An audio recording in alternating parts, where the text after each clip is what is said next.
it's this year, or I don't know how or when he'll ever win one. Also, I've never seen a quarterback throw up 54 yards. Trevor Lawrence has been asked this question: when is he going to take that next step? If you're not winning these games, they can easily get someone else to do your job.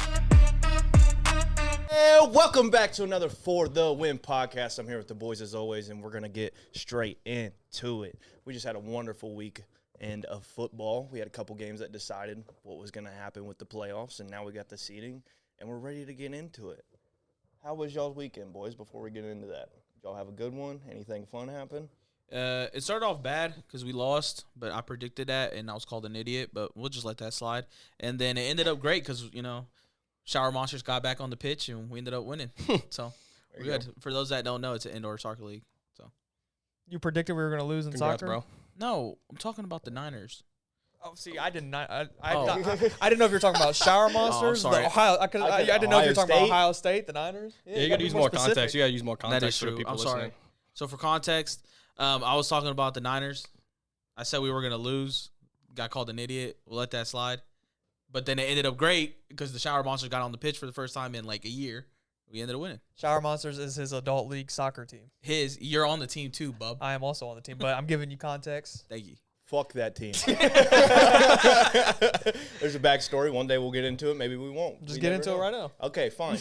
I got invited to be the goalie of the league, but here's the thing. They moved up a league. So they went from, what do you guys play on now, Tuesday league? Monday? Monday. league? So they went from a Monday to a Tuesday league. No. To a Sunday league. Sunday league? Yeah. To a Sunday league. Whatever. It's Sunday, Monday, Tuesday, Wednesday. It doesn't matter. Basically, they went up. And they were telling me that they weren't that good. It was a JV soccer team. And I was like, all right, I've never played soccer a day in my life. I was like, we'll get a little work in. They'll probably get like 5-6 goals on me, whatever it may be. 12 goals or 11 goals, whatever the fuck it was. Damn, dude. But I'm talking like elite level ball, like crosses off the foot into the goal. It was some crazy shit. But I got fired after game one. They didn't win a single game all year. So it was not my fault. No. So that's why we give a big old fuck you to the Shower Monsters whenever they play. Yeah. Respect the Shower Monsters, though, because that's the Shower Monster. What about the basketball version? Hey, yeah, about to say we got them No, in basketball. Though. Basketball Shower Monsters has no correlation with Shower Monsters FC. Hey, I like that. And basketball Shower Monsters hasn't started yet. Yeah. We're still working Shower on that. Monsters Plus, is a he whole way better at basketball. The whole player organization. Yeah, Shower Monsters is a whole brand. I mean, you got your Rocket League brand, your It's NBA a whole. 2K It's a whole brand. franchise. You got your basically. franchise. You got your It's a dynasty. Yeah, Yeah, it's a your whole thing. Dynasty You got your football. FC. You got Yeah. your basketball. You got It's your a whole soccer and franchise. basketball. It's a whole. It's a Yeah, product. you even got hockey. We're basically phased. We're basically phased. We're called Shower Monsters. If we make it, product. that might even be our name then. Yeah. You never know. But the reason we're not good at anything is because we have so many different avenues. We just need to stick to one thing and just perfect it. And that's why we're here. We're Yeah, perfecting But this. it's sports, though, right? So I mean, Yeah, but But this whatever. isn't Shower Monsters. This is a branch off the Shower Monsters. I'm not talking about Shower Monsters right now. I'm talking about us. We found something that we're good at. Yeah. And it's this. Shower Monsters, I don't know. We're going to have to figure that shit out. We will. We just gotta go to practice. Could just be grind, basketball. You guys started off hot. You guys won last night, right? yeah, y'all we want to did, know. we did. 63. Y'all haven't lost in 2026. 63. Yeah. Y'all undefeated in 2026. Yeah. Yeah. They just had to go down to the lower division again. It's nothing crazy. Yeah. No. Different. There was still too fast people. I was just like, bro, chill. Like, Yeah, you dude. see me on the field, you don't gotta go that quick. Dude, there was a You girl. can jog and run past me. Yeah, bro. there was a girl who did not stop moving that whole thing. I was like, holy Yeah, shit. she was making me mad. I was just like, bro. Dude, she did not stop. I was like, damn, bro, you're all conditioned on crazy. Yeah, she must have been in shape like I was crazy. like, y'all man. just be It didn't here. matter. run though. around We like still Curry? beat them. We're all fat, out of shape, and we put 6 on them. Bro, when I showed up, like, for the first game, I was just like, holy shit. You guys won every game? It's like, it looked like you guys won 0 games last year. Yeah. But, hey, it is what it is. We ended up winning 0 that season. But It's a new year. Come on. it's a new year, new season, new Shower Monsters. Come on. What's that on? Look What's at that? bro What, style. Hey, Look we at got bro a style. 6'4". We got a 6'4" goalkeeper. We got a goalkeeper now. Yeah. Nice. Yeah. What, didn't you guys have one last year? The Was it year the prior, same 6'4" guy? No. Oh, sorry. It was a 6'2" He's guy? He's in college, that one. Yeah, I know, but he came back and played. And he Yeah, got for like a 9 game. scored on him. Like for a game, yeah. Also, Oh, he's okay. nice. Yeah. Shower Monsters are playing Yeah, he was dirty. cool. They He won- got 9 scored on him, Maya, the week after me. Yeah. So don't Dude, matter. that was a legit. Don't, it never was not. I was not the problem. wasn't No, problem. it was a field player. I ain't gonna lie. We were just we were all bad, bro. I watched this dude, Jake. Jake was supposed to be right back. He's supposed to be playing defense. This dude dribbled all the way up the field. And Yeah. then it got taken from him, and they kicked it right back down, and then they scored on me. And I was just like, All right, man. I don't even play soccer, and I know that was wrong. Yeah, it happened. He better not do that shit in basketball, bro. Whatever. Dude, he was struggling. He was rusty. He better not do that shit in basketball. Yeah, bro. that's He was rusty. He Yeah, was if you're rusty. playing defense and you decide you want to go up, you better not lose that ball. Yeah. You're gonna Or be if you screwed. do, you better run your Yeah. ass back because no one's taking your spot, bro. No Yeah. one's covering you, bro. Yeah, because you wanted to go up there and be yeah, flashy. Yeah, exactly. You was asking what this was? Yeah, what is that No, shit, bro? no one. Yeah, no bro, one what was is that talking shit, You bro? about was, that, you bro. was asking what this terrible towel was. It is a terrible towel. Horrible towel. It's a terrible towel. That's like Boy. the towel you used to clean Nah, off the I'm not dishes, gonna- bro. We could put this back up, but I just wanted to let them know because we got some Bengals fans on here. We got Those some two idiots. we got some Browns fans that I know, and it's just Yeah. like it's every year they count us out, and somehow we always do it. And you're looking at the AFC North champions, the Pittsburgh Steelers. Hey, I mean, that was a fun game to watch. That Tyler shit was a Luke, fun bro. game. We got lucky as shit. Tyler Luke. But we also were unlucky as shit because Chris Boswell hasn't missed an extra point in 3 years. That was since shocking. 2023. And then I was just like, yeah, damn, we're about to lose because our best player fucking missed an extra point. But it is what it is. Skip But- Bayless made a whole video. He said, you can't let the football game come down to a kicker. The I kicker saw should that. not be a position. I saw that. I know, and then you had what is it? Keith I- Talib was like, nah, you just got to invite him in on the team. Yeah. He's like, our boy Brandon Mack was Matt Prater? no Brandon McManus. Oh. He was at the casinos gambling with us. He's like, I don't think Tyler Luke out there gambling with them. Yeah, I think Cam Little swiped up or commented on the video or on Skip's Twitter. I don't remember what he said, but No, I was like, that was a burn, like a parody was that account. a parody Yeah, account? Okay, yeah. But I seen that too. Yeah. Cam Little can say anything he wants. Yeah, That bro's man nice. holds the longest and the second longest field goal in history. Oh, he's But I him. say, yeah, now we got the record now. Yeah, he's him. and he's got the preseason record, Yeah. if that is even a thing. Oh, yeah. 70 yards. Yeah. So what? He has a 68, a 67, and a 70. Yeah, dude. Yeah. It's nuts. That's crazy. Nah, bro's nuts. That's literally insane, dude. I don't. Or what does? Or is it Aubrey that has the 68? I don't know. I can't fact check that. All right, my bad. I thought somebody It's got to knew be about up that. there, though. I don't know, it's one of them Aubrey's leg two. is crazy. Cam Little's crazy, too. I mean, Yeah. we've seen it before, but. All right, that's enough. Shout Yeah. out Cam Little. Steelers, AFC North champs. That's all we're going to leave it at because probably won't do anything in the playoffs, but we'll get to that. All right, so for our first topic, we obviously have our matchups in the wild card. So we're going to get into those. And we're going to start off with first game, Saturday at 1 o'clock. We got the Rams going to Carolina to face the Panthers. And I want to sit here and ask you guys who's going to win and what do you think the outcome might be. I'm going to start with Dawes because he's our Panthers. He's our Panthers fan. Keep pounding. Keep pounding. What do you think? How do you think that's about to play out, and who do you think's about to win? Yeah, so I don't want people to overlook this game because I feel like a lot of people don't respect the Panthers as a playoff team because they do only have 8 wins. Mhm. So I don't want them to go into this game thinking that this could just because the Rams. I don't know exactly who the Super Bowl favorite is, but if I had to guess, it probably is the Rams. Well, they're definitely up there. Probably Rams, maybe Seahawks. Seahawks, probably. Yeah. So, but Rams are definitely a true contender, and everybody knows that. And they're going against the Panthers. I just want to remind everybody that the Panthers did beat the Rams earlier this year. Bryce Young had probably arguably his best game of the year. I mean, he had 3 touchdowns against them. He was pretty much perfect in that game. And the Rams team has been struggling lately. Ultimately, though, I'm going to go with the Rams here. I know I am a Panthers believer and truther, but I think it's too early for them. I think it's amazing how they got there, but also I was very upset by how they played against the Bucs. I feel like their offense is just lacking explosive plays, which, I mean, it makes sense. This team is not supposed to be this good that they are. And a lot of people are pointing fingers at Bryce Young, and I'm not here for that because he has turned this Panthers franchise around. So, yeah, I'm going to go Rams ultimately, but Don't overlook them, basically. don't overlook them because they beat them earlier in the year. Hey, we've seen it before. I mean, if you want to go back, Beastquake. So when you remember when Marshawn Lynch broke it off, Beastquake. that was an 8-9 Seattle team that beat Yeah. the Saints. So Yeah. I mean, it can happen. It's not like it hasn't happened. And I'm pretty sure that they all. I think every team is covered. They're like the spread or whatever.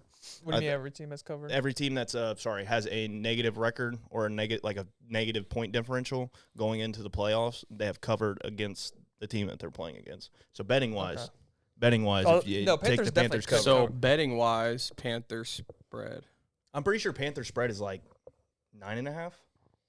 I think it's 9.5, something like that, minus 9.5. I don't know. I don't bet anymore. Hey, I don't know, bro. I was asking them because they'd be looking at that shit every day. Is that a lock? Hey, if it's Maybe 2 legs, laddering- if it- maybe yeah, laddering if their it's shit if it's now. 2 legs, bro, it Rams might be are a lot. minus 10, so yeah, Panthers minus plus 10. 10. Oh, it changed. I thought it was Car- minus 9.5. Carolina 440 plus. Oh, for money damn, line. plus Yeah. 440. They're basically counting them out. Yeah, Yeah, I mean it's hard to beat the same team twice. Yeah.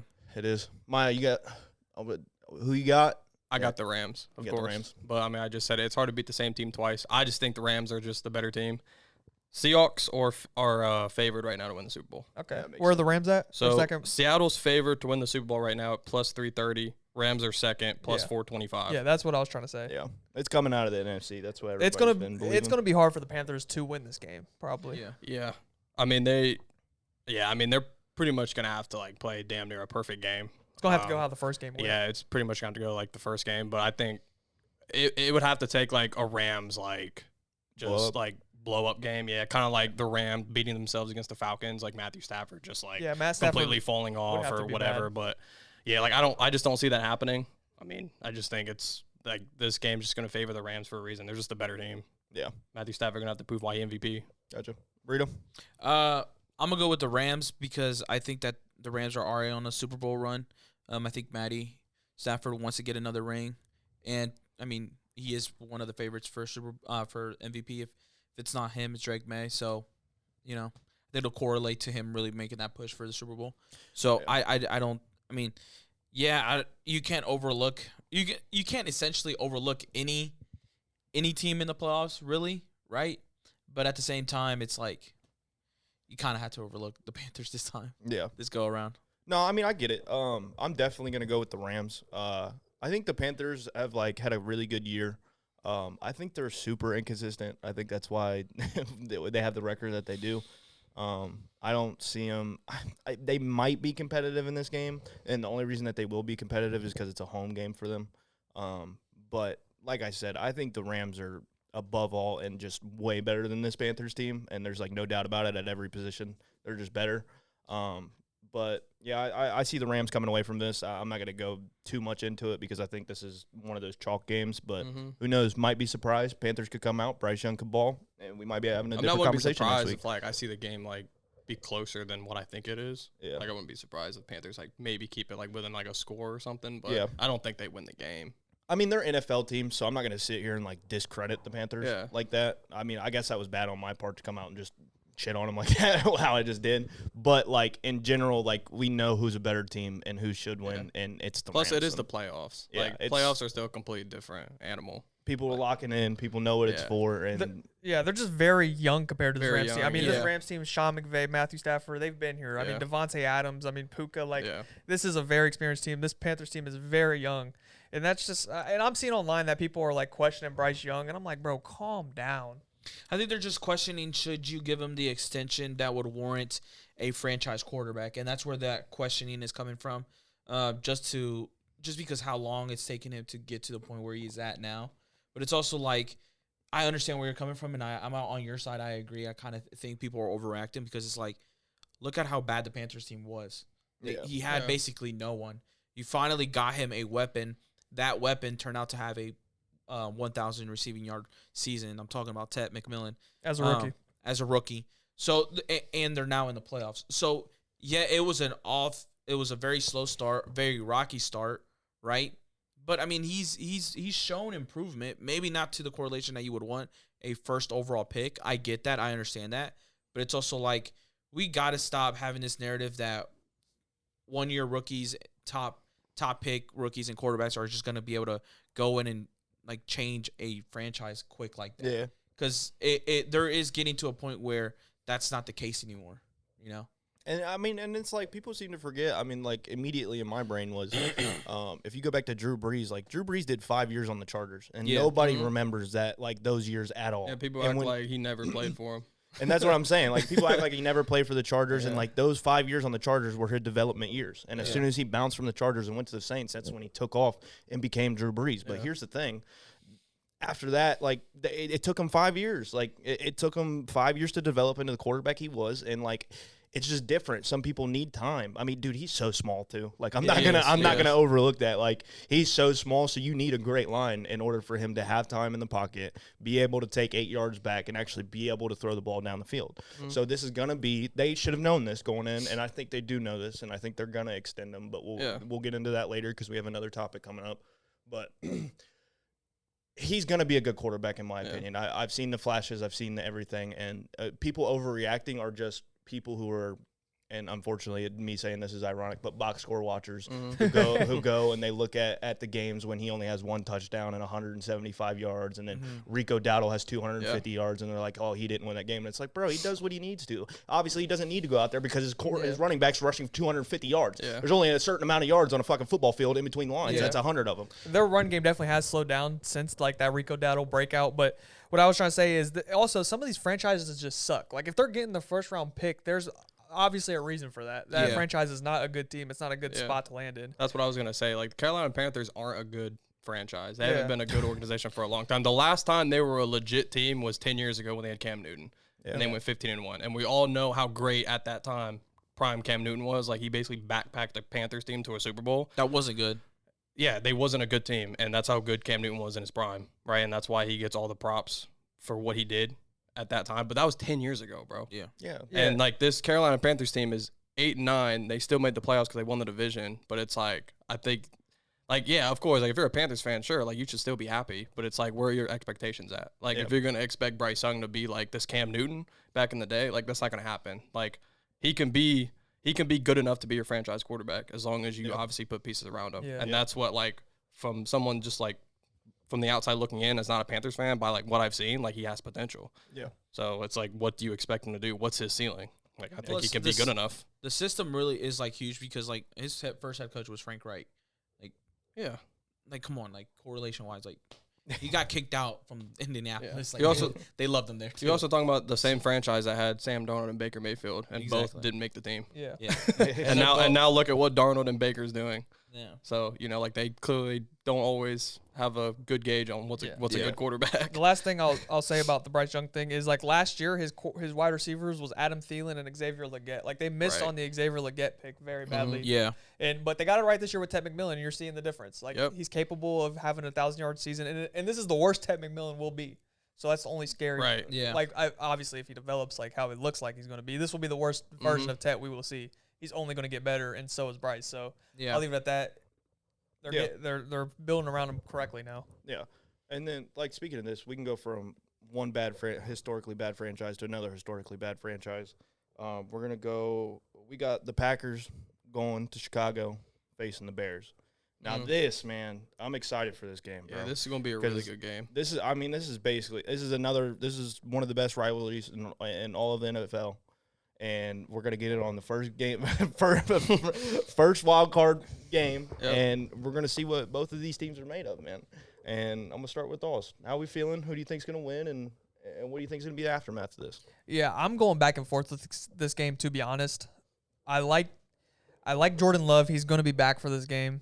I think people are putting Matt LaFleur on I think they're putting a lot of pressure on him to win this game because he hasn't won very many playoff games since he's been there. So, since he's been with this iteration of the Packers, I don't know. I lean towards the Bears because of how their offense is clicking right now.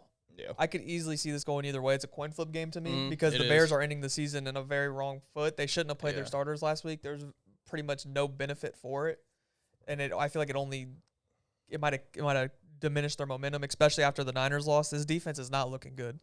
So if Jordan Love is actually fully healthy and can play like how Jordan Love can, I could easily see the Packers winning this. I might have just talked myself into picking the Packers. The only thing I will – I really don't know about this game. Yeah, I don't know either. The one thing I will say is that both of their defenses, like, are declining like crazily. I think you lean Packers though defensive wise. But it's like, bro, it's a teeter-totter. But they're also so beat up too. Well, I mean, okay, Jordan Love plays. I'm gonna go Bears. I'm gonna go Bears. I mean, are they gonna be fully healthy offensively? The Packers, like Christian Watson, gonna play and. Yeah, that's tough, dude. Because I did see Derrick Henry run all over them the game before. Yeah, that's the true. Bears have a great run. They have a great run game. I mean, it is a division rivalry, so you have to put that in fact. It's going to probably be a close defensive game, like it was. Nasty game. Game. Yeah. Yeah. I mean, it came down to a Caleb Williams game winner. So. And that was Malik Willis. That wasn't Malik Willis, right? Yeah, Malik Willis played good. So that's I guess Packers fans are questioning who their quarterback was after that game. Malik Willis is getting a job next year. He should. Plus, the Packers do own the Bears. So I mean that matchup, Historically, the they do Packers. own the Bears. Historically, the Packers. If you're gonna go based off history, the Packers should win this game. Yeah, I don't know. This is really tough. It's a coin flip is a game. coin flip I mean, game. it's gonna be a damn close game. I think it's probably gonna come down to just what defense is gonna get a crucial stop. Honestly, it also depends on Caleb Williams. I mean, we're gonna see Caleb Williams in the playoffs for the first time. We're gonna see what he can do, what Ben Johnson, this offense can do. We've seen it in the regular season that they can be really good. Their defenses, they bend, sometimes don't break, but sometimes they do break. Yeah. Packers, that's the thing. It's like they're not fully healthy. They don't got Micah. I don't know. I think I'm going to lean the Bears. I think I'm going to take the Bears. You're going to take just the Bears? slightly, just because I think right now they're playing better football. I think Micah, him not playing, him being hurt, their defense not being fully healthy, I think is going to hurt them. But I don't know. I think maybe I'm banking on Caleb Williams to come down at crunch time, make a big-time play. Yeah. And, that could turn out to be really bad, sure, but I don't know. I mean, I really like the Bears' offense. I really like what they can do, and they have a really good run game. Yeah. So, I don't know. I'm going to lean the Bears. Plus, they're at home. Yeah, prime time. Prime they time. haven't had a playoff game in a minute now. Yeah. But I think this also a test to see what Jordan Love can do, too. But, yeah, it's a rivalry game, too, so I don't know. But I'm going to lean the Bears, though. I'm going to lean the Bears. What the hell? Hold on. Sorry, I was looking at this. Dude, betting-wise, Chicago is -1.5. Yeah. But then Green Bay is -112 money line. It's just a pick 'em, Is basically. it a pick 'em? Okay, gotcha. Yeah, So so saying they even know Vegas- they even know Vegas it's a don't- pick 'em game. No don't- one knows. They have no idea who's going to win. Realistically, I don't see any of these teams doing anything after this round. Whoever wins, I bet they probably lose the next round. Right. I think it's whoever they get paired up with. It's something also happens. matchup based too. Yeah. But I mean, because We'll it's see. a division rival, it's like both these teams have a good chance. Shit, of you never know. coming out. Panthers can win. Yeah, the Panthers going to be whoever. No. wins. No, I don't know. All right, Burrito, who you got winning? The Packers coming into this injured. Mhm. I don't know if Jordan Love can be on the field the entire time of the game. So I'm going with Bears also because they basically lead them in all they're better in stats. They're 9th in points per game, so they average 26.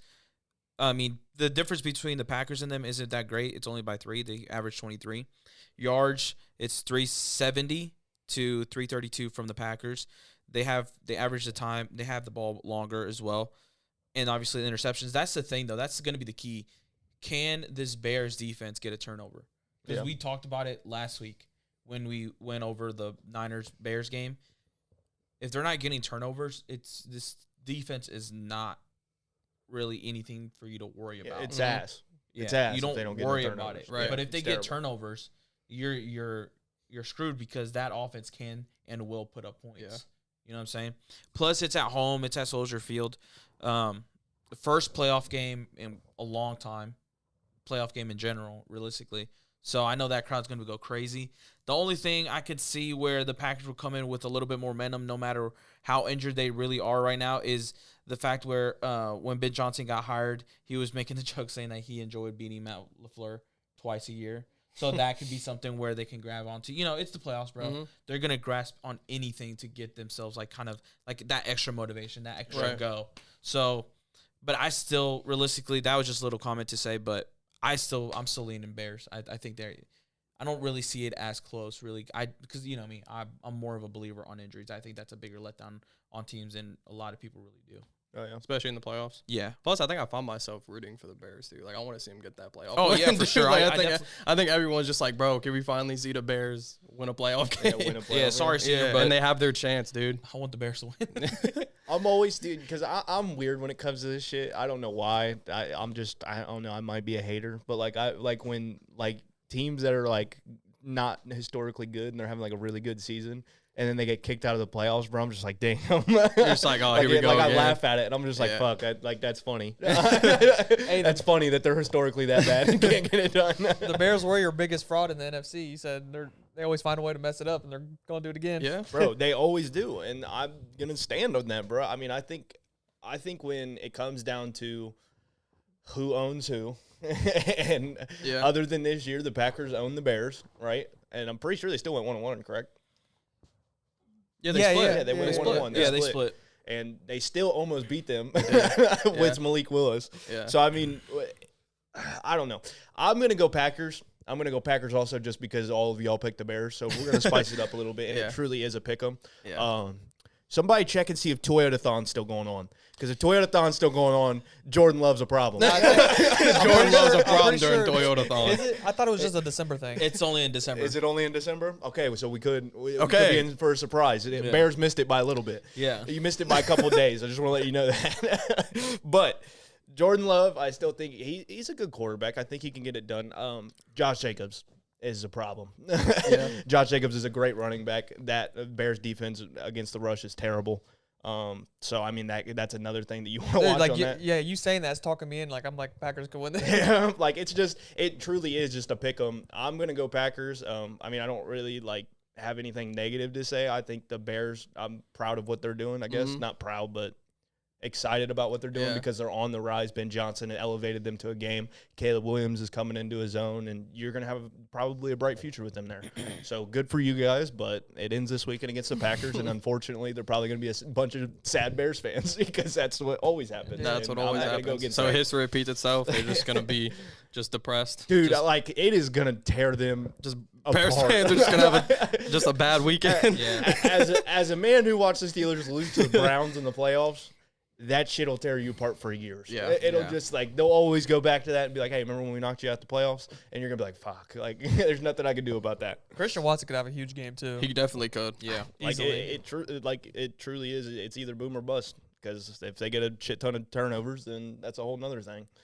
But we'll see, man. I don't know. Plus, I hope Ben Johnson does go into that game and I hope he does exploit the weaknesses on that Packers defense. He's gonna tell them, hey, look, listen, this is the most beat up I'm gonna see the Packers defense in a playoff game. They don't have their best defensive player. Obviously Micah playing is a huge factor, but him not playing, Ben Johnson gonna be like, hey, this is our chance because who knows, next year if we see him in the playoffs, they're fully healthy, might be a problem. And Ben, And Ben Johnson, he's that guy. That's what I was about to say. They pull out the little trick plays here and there. He saves that shit for the playoffs. Yeah. We've seen that shit before, so.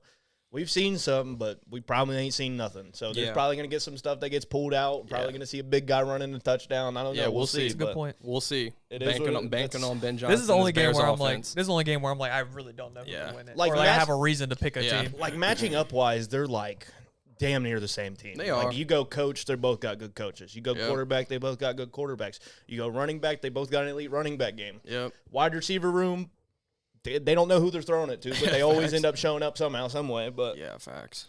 all right, we're gonna move into another game. This is also another one of Austin's teams.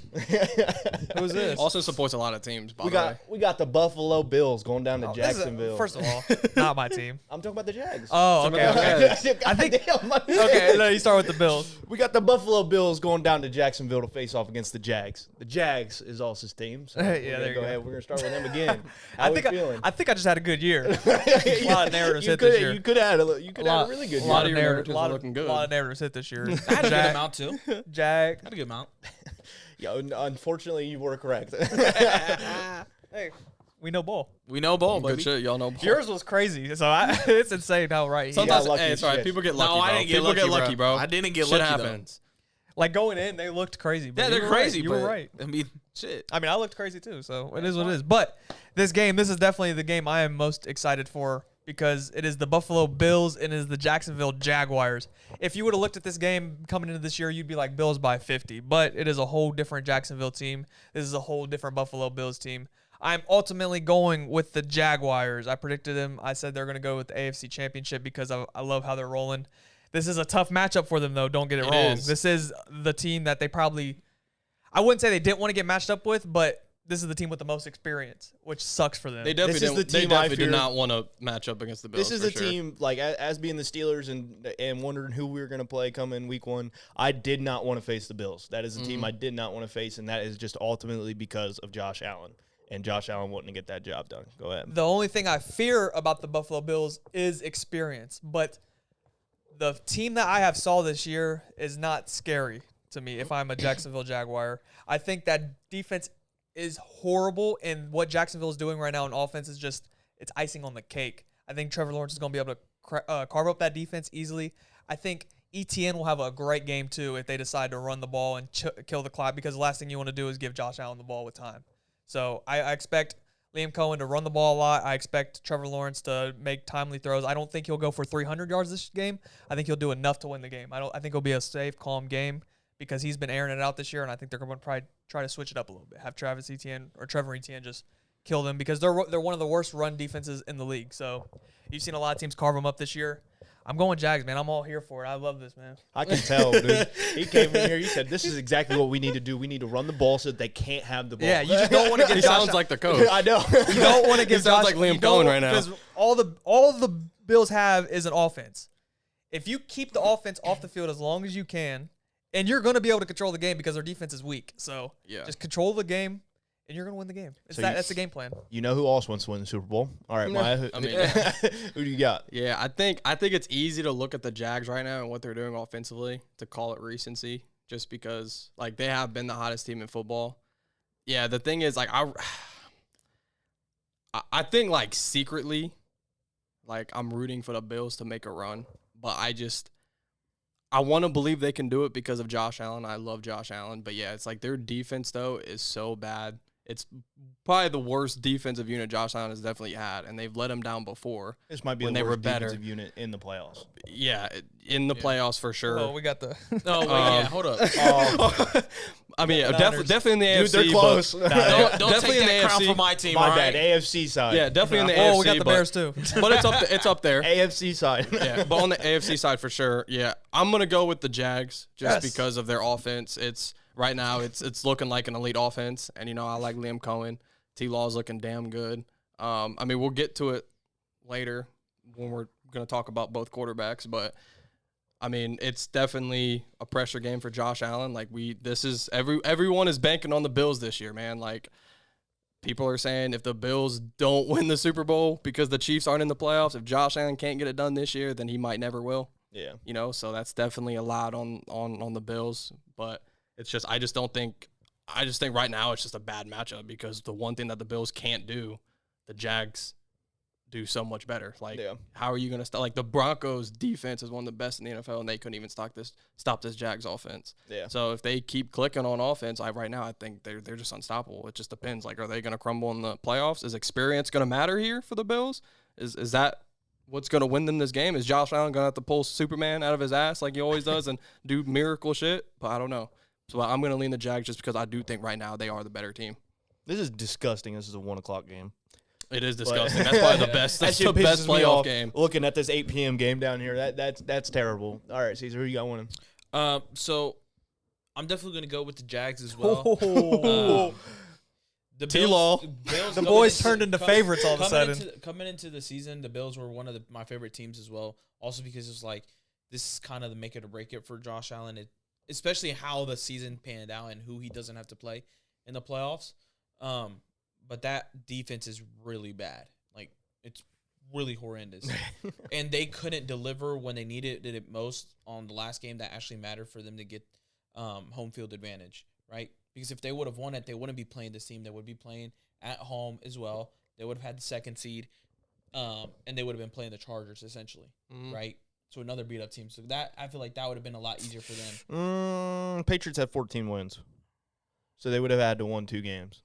So I think they had the Patriots needed to lose that week and then win, but they didn't win. And there was a Patriots scenario won. with I think it was just that the Bills needed to win and they would have ended up getting it somehow. I remember coming into the last 2 weeks, the Patriots had shocker, the Jets and the Dolphins, 2 of the worst teams in the league. Yeah. And they had if they won both of those, they secured it no matter what. Oh, so okay, I'm pretty sure that they had to. But yes, they did lose, so that was still bad on their part. They needed to win that in order to have that. So and that's why I was saying like they needed at least a home playoff field, like a home game, to make it out the first round because away it's going to be really tough, especially now in Jacksonville. You're playing. I mean, I'm not saying that he can't play in hot weather. Obviously, everyone can, but Bill's going to travel. Jacksonville got no fans. Yeah, but what I'm saying, there's going to be more Bills fans there for sure. They would have needed the help of their weather, of their stadium, to be able to compete against against Jacksonville. I think it'll be close, but that's because if Josh Allen gets the ball right, he'll make it close. But if Travis Etienne, who got 1,000 yards rushing this year, can go ahead and really run that ball and keep him off the field, I can probably also kind of see it not kind of be close at all. The Yeah. numbers might be, but on field production, it won't be. Gotcha. Yeah, I hate this game. Personally, I like what the Jags are doing. They're again, it's another terrible franchise that they're turning into a good team, and I would like to see them go decently into the playoffs and maybe knock off some teams. But I'm also I love Josh Allen, and I want Josh Allen to get him one. I think Josh Allen is just like an overall favorite QB of NFL, right? Anybody watches the NFL, they're like, yeah, dude, I want Josh Allen to get him one, especially with the ways that he's lost. I mean, it's just been heartbreaking, some of the ways that he's lost. So personally, for me, I just whoever wins this, I'm going to be like, damn, and whoever loses, I'm going to be like, damn. I'm not going to be happy for whoever wins, though. Like, I'm not, like, rooting against anyone. Yeah, no, I'm not either. Genuinely, I'm going to sit down and watch that game and just be like, oh. Just like, be in awe, just like appreciate greatness. Oh, yeah, what's going on? But I do want to say, like, the Bills should not be taken lightly in this sense. I understand that their defense is terrible, but they still have Josh Allen, and we're forgetting James Cook. Yeah, James Cook. James Cook has been probably the best running back this year, yards-wise, running-wise, like the amount of production that he gets for them. And that offensive line is still fantastic. So offensively, like we said, we've already been going over this. They're going to be clicking on all cylinders. Josh Allen needs a win. He needs a win. That's for legacy-wise, everything. Josh Allen needs a win. And like I said, we'll get into that later. But unfortunately, I am going to go Jags on this, though. Hey. I do think that the Jags win, and I think it's a terrible matchup for the Bills. And unfortunately, the Jags have looked like one of the best teams the last 5 weeks. It's just like hard to the bet best against them team right in now. the It's AFC. just so hard to bet against them right now. You know, because how good Stephen A. got an interview. They were asking like, who's a Super Bowl matchup? He said coming out the NFC, he thinks the Seahawks, just because of how that defense is and stuff like that, and it has to go through Seattle to get to Santa Clara. Yeah. And on the AFC, he picked the Jags. He says Yeah. he said the AFC is a really big toss-up, but based on how teams have been playing recently, the team that he can kind of see come out is the Jags. But he was like, but also it's like it's kind of young team still, so I could see not happening. But if I had to choose one today, I know it's unpopular, but I'm gonna have to go with the Jags. Yeah. Which I was like, shout out Aus. It wasn't supposed to be man. like this. It was supposed to be under the radar team. Hey, man, we're talking about the Jags here, and we're saying that they don't have that much experience. Hey, Trevor beat the Chargers, and then he had a very good game against the Chiefs in the playoffs. He does have playoff experience. Yeah, He does have experience, so we could see what happens, but who knows? All right, next game. We got the San Francisco 49ers heading to Philadelphia to face the Eagles. We're going to start off with Burrito this time. Who you got winning? You know who And who he's not picking. What do you think the outcome is? We're gonna go show up, get a nice hotel, get some nice food. You know what I'm saying? Pull up to the stadium, feel real good about ourselves. We're gonna get our ass kicked. We're gonna get sent home, fucking crying, and then the next morning, Kyle Shanahan and his buddies on the team are gonna go to fucking Cabo and just chill for the night and wait till next year. That's what's gonna happen. You saw what just happened against Seahawks? What happened, fucking 49er fans? Go ahead, talk to The your Niners, fucking top 5 quarterback my ass. 3 points, bro. Hey, That shit was dude. sad. Hey, dude. Interception in the red zone. He's not a game That ball manager. got He's a superstar. He's a top 5. We'll get into that later. But realistically, all jokes aside, I mean that Seahawks game just solidified more from where I'm coming from. Like this team it's where it's at because of the schedule and who Kyle Shanahan is from a play caller perspective. In my point of view, our defense is horrible because we are so beaten up. We just lost another starting linebacker. All of our linebackers that started the season on the 53-man roster are done. They're all gone. Yeah, that's crazy. You got practice squad linebackers? What do you think? I told you, dude. We're playing with 3rd, 4th, and practice squad. Well, players. y'all got to keep like 10 linebackers on the team next year. Shit, at one point, we had 8 my running backs. gosh, Remember when bro. we kept going through yeah. running backs? We yeah. had 8 of them. Yeah, next year we're gonna have 12 linebackers. Don't worry, bro. I'm making the call. But yeah, no, we're depleted. That's we're crazy. fucked. I'm gonna make the call. That defense on Philadelphia is not depleted. They got stars. They got dogs. You know what I'm saying? They got half of Georgia on that team. If Brock Purdy couldn't do anything against Seattle, he ain't gonna do anything. Even though against you don't the Eagles. like the Eagles' offense, though, you don't like their offense. Oh so. no, they're gonna look great against us, bro. You know how I said They're gonna the finally Eagles figure it offense- out? Yeah, they're dude, woo! Hey, Oh my god. 50, 60 points guaranteed. You know all those doubters for Jalen Hurts? Gone out the water. So give him the Super Bowl MVP game 1 of the playoffs. Just hand it to him, bro. Just etch his can't be fucking surprised name he's into that saying shit, this. bro. I'm not surprised that he's saying this, but You I just know want to say the this is gonna Seahawks happen. only scored 13 I points know. against you I guys. know. But That's that's a what I'm divisional saying. game, bro. That's a divisional game. But what? I divisional, understand that, though. but that's the fucking But Seahawks. that's Sam Darnold. That's Sam Darnold too, Oh, bro. Sam He was tweaking. He was Sam tweaking a little. Darnold. That's what I'm saying. He was Sam tweaking a Darnold. little. Just Sammy tweaking a D? little. Sammy D. Sammy D. That's what he Hey, does this offense is sometimes. tweaking, but I'm telling you, I think they're gonna click it. They're gonna definitely. If they haven't clicked, they're gonna click. That's all. That's all. I All right, don't sit here and act like the Eagles' offense hasn't been mid as hell. Okay, so it's not like I don't think that it's gonna be a blowout. Like I don't think you guys are gonna get the shit handed to you. But I definitely think the Eagles probably have the edge over you guys for sure. Probably. They definitely do. Maya, who you got winning? Yeah, so I said both these teams are contenders. Kind of win-win for me. One of them's got to win, right? I just think, because of the Eagles defensively, it's a bad matchup for the Niners. Just because that Eagles defense is so damn good. But yeah, it's that Eagles offense that is definitely a concern. It's like, are they gonna? Here's the thing. I think the Eagles definitely gotta find their identity this game because you just went on a rant. We all know the 49ers defense right now is not very good. So if the Eagles struggle to come away with this game, then we might have a conversation about the Eagles. Possibly that's the only playoff win they're gonna get. Yeah, Potentially.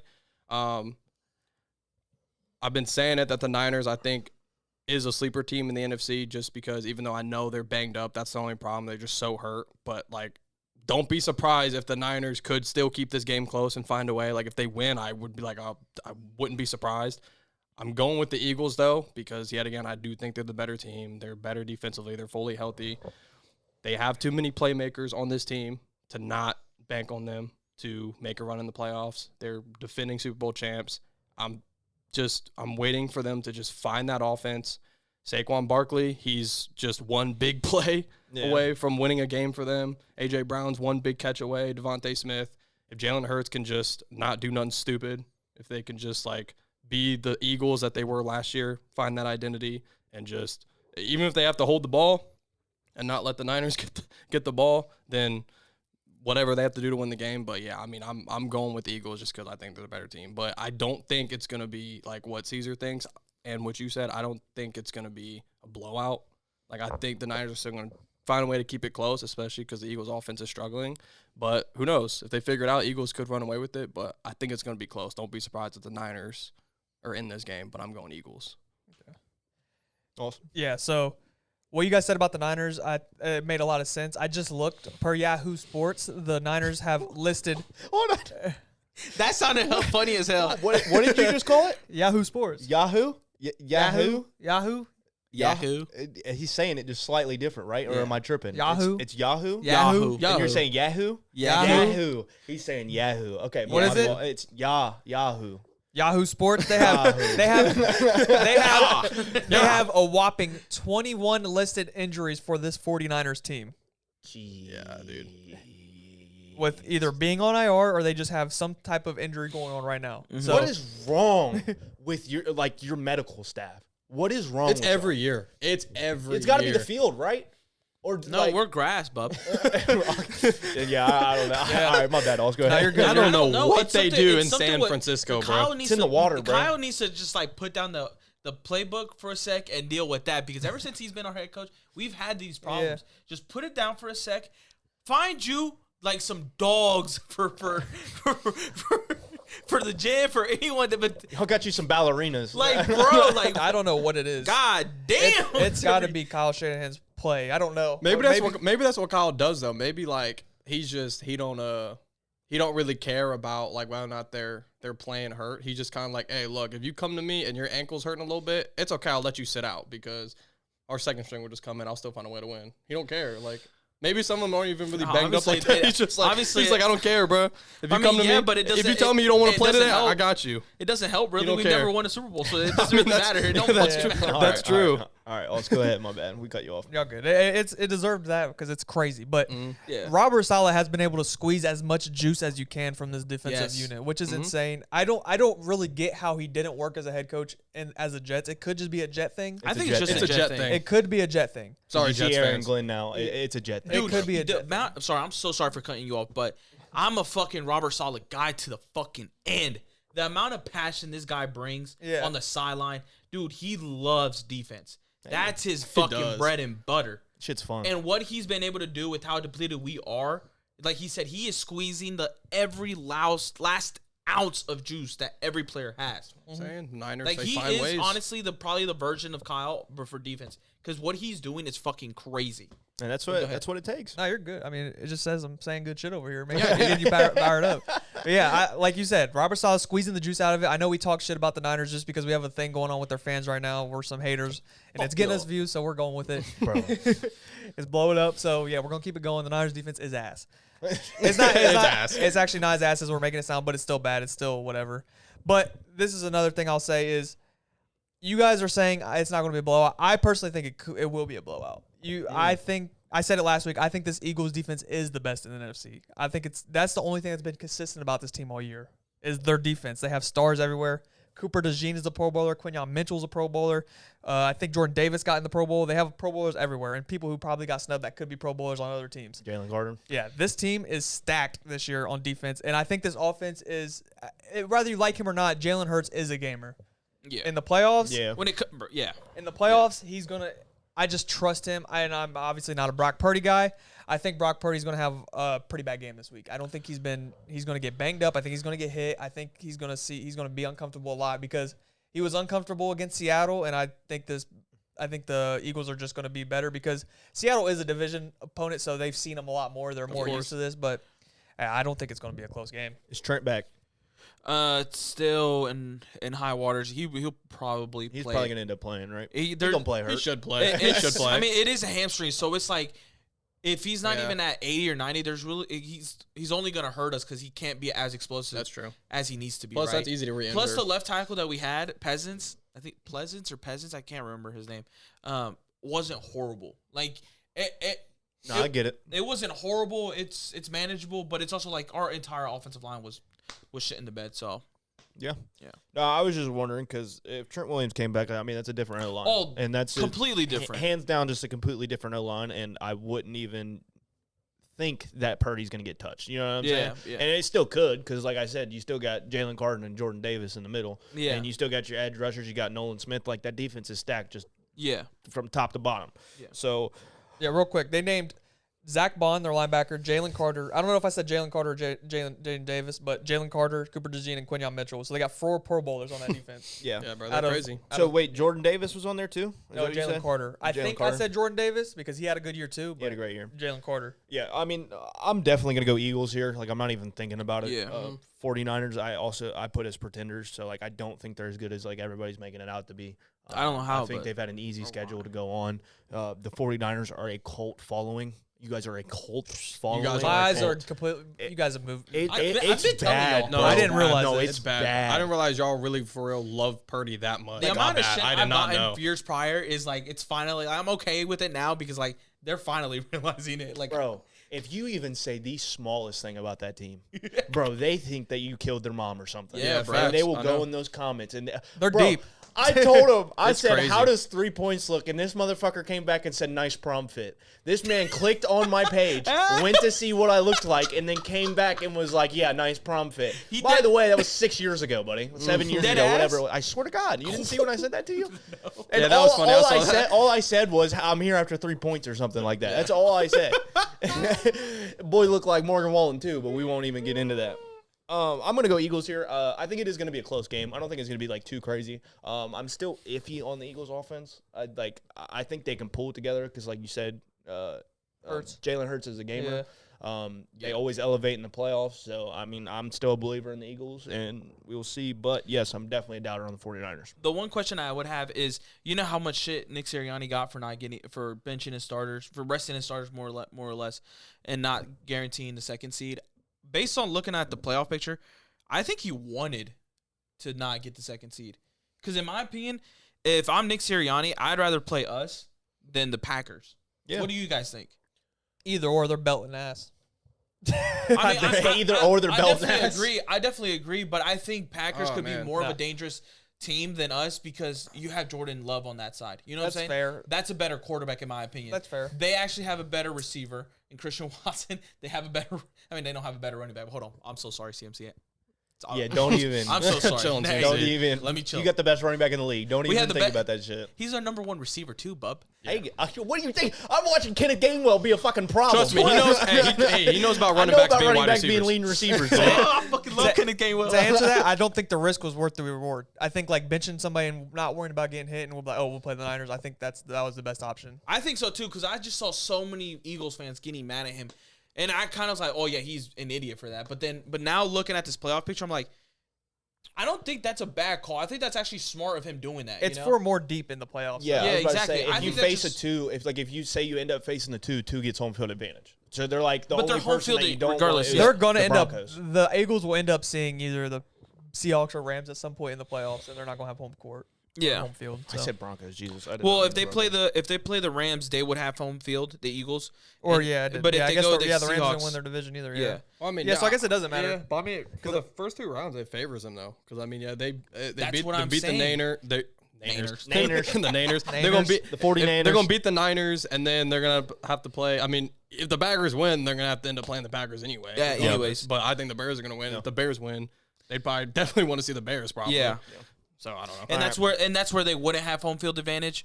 But also like, I don't think you're really could scared. lose. I don't. They could lose, and they Yeah. could not. That 2 seed could be knocked out. So that's Yeah. a whole different story. Yeah. But we're gonna go ahead. And we're gonna move on. This game. This is the night game. This is what I was saying. Should have been switched with the Bills Jags. But we have the Los Angeles Chargers going into Gillette Stadium to face the New England Patriots. God, Drake May. I'm gonna start with Maya this time because he's over here nodding his head. I think he's ready to get into it. Who you got winning? And give a little thing in between if you Yeah. want. So obviously, I'm a Drake May guy. I'm a Drake May truther. Say what you want about the Patriots also having a weak schedule. I think they can be a legit problem in the playoffs, especially in the AFC. Chargers, unfortunately, it's just the same story with them every year. I wish I could say Justin Herbert's going to win a playoff game. I really want him to. It's just hard. It just seems like every year, I don't know what it is. Everything is just always – the odds are stacked against Herbert every single year. If his offensive line was completely healthy, I think this would definitely be a completely different story, obviously. I think it could be a good game, though, just because Justin Herbert is really good. Like, dude is a game changer. If you don't think so, then I don't know what you're watching. Justin Herbert he's doing, like, Josh Allen things. He is the reason why that offense even has a chance to do anything is because Justin Herbert, even with a broken hand, he's out there just literally he's taking his life, bro, to do whatever it takes to win. And Harbaugh is a good coach. I just think the Patriots right now, they are definitely one of the best teams in the AFC. They proved it. Drake May, I just think he's that guy, bro. Like, I think he's going to prove to people, even though it's a second year, like he's obviously up there for MVP. You can argue that he is the MVP. In his second season, doing what he's doing is crazy. Mike Vrabel is a phenomenal coach. They won, 4 games last year? Yeah. And this year they won 14. Yeah. I mean, you talk about a complete, absolute turnaround. New England, that's just their identity. Dude. In year one is crazy. In too. year 1, too, like, that's crazy. Mike Vrabel, Coach of the Year candidate. Drake May, MVP candidate. You could see it right here. Drake May is a potential franchise quarterback. Like, they got their next Brady, and that's just unfortunate.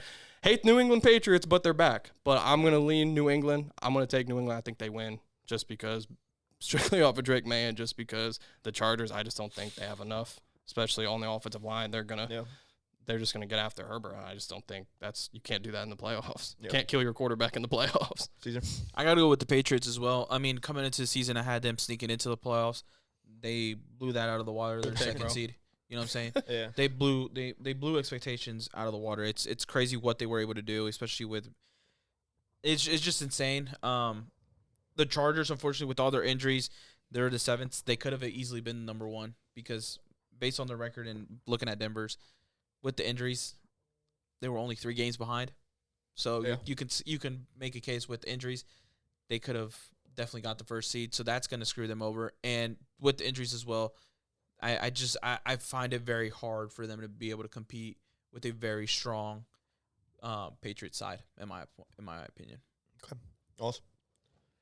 This is my upset of the playoffs. Oh shit. I'm going the Los Angeles Chargers over the Patriots. And the reason being is Drake May has been elite. He's been great. I think he's been the top 10 quarterback already. But there's a huge but. I don't think he's seen a defense like this Chargers team all year. And I think it's going to catch him off guard in the biggest moment. And it's not no knock to Drake May. It's just he's not. I don't think he's prepared going into this game. Mm-hmm. This Chargers defense has been elite almost all season, and this was the one. I'd say them and the Texans were the only two teams I didn't want to see the Patriots get matched up with because I don't think Drake May is going to be able to handle the different looks he's going to see, the different pressures he's going to get because we got to think Jesse Minter has been a great defensive coordinator this year. I mean, dude, think about it. Remember in the preseason, he got our boy T-Roy an interception. Yeah. Deep tackle. He drew that up. He had a pressure, and then he dropped back into coverage and got an interception. Jesse Minter is a great defensive coordinator. Yeah. And the Chargers also have 2 or 3 Pro Bowlers on that defense. They have a linebacker. They have 2 linebackers, and I think they have Derwin James? Yeah, I'm pretty sure Derwin James. So this Chargers defense is good. I don't. Oh, corner maybe too. Gonzalez. What? No, Yeah. I was thinking of Dante Jackson Dante. Dante. He was just on the Steelers. Shit. I think it was Dante Jackson or something like that. But he's like a number. Like he was looking at those charts. You know how like you always see the charts on like where you want to be. Dude, he was like all the way up here. Yeah, it was Derwin James. It was Derwin James. Was there no Dante Jackson? No Dante Jackson. It was Justin Herbert, Derwin James, Tula, Balu, that guy. Yeah, so they got 2 on defense. Okay, gotcha. 2, it's their linebacker. He broke out this year. Dante Jackson's been outstanding though. Yeah. But anyway, back to what I was saying. This Patriots defense is probably their weak point. And I know the Chargers, so this is where I think it comes out. Yes, the Chargers, they're missing their all-pro tackles. But the Patriots are a bottom team in pressures and sacks and getting to the quarterback in general. So I think that's where it favors the Chargers. Because what's the Chargers' weakness is that offensive line, and I don't think the Patriots' pass rush is elite right now. I don't think they really have a pass rush to get to Justin Herbert. And that's the one thing you don't want Justin Herbert to do is just get comfortable. Yeah. So this is there has to be an upset in the playoffs. There's going to be one. Yeah. This is the one I'm picking. Because the Patriots are riding high. A lot of people are going to be like, they're going to cakewalk over the Chargers. And I just think Justin Herbert gets one done. There you go. Okay. Oh, yeah.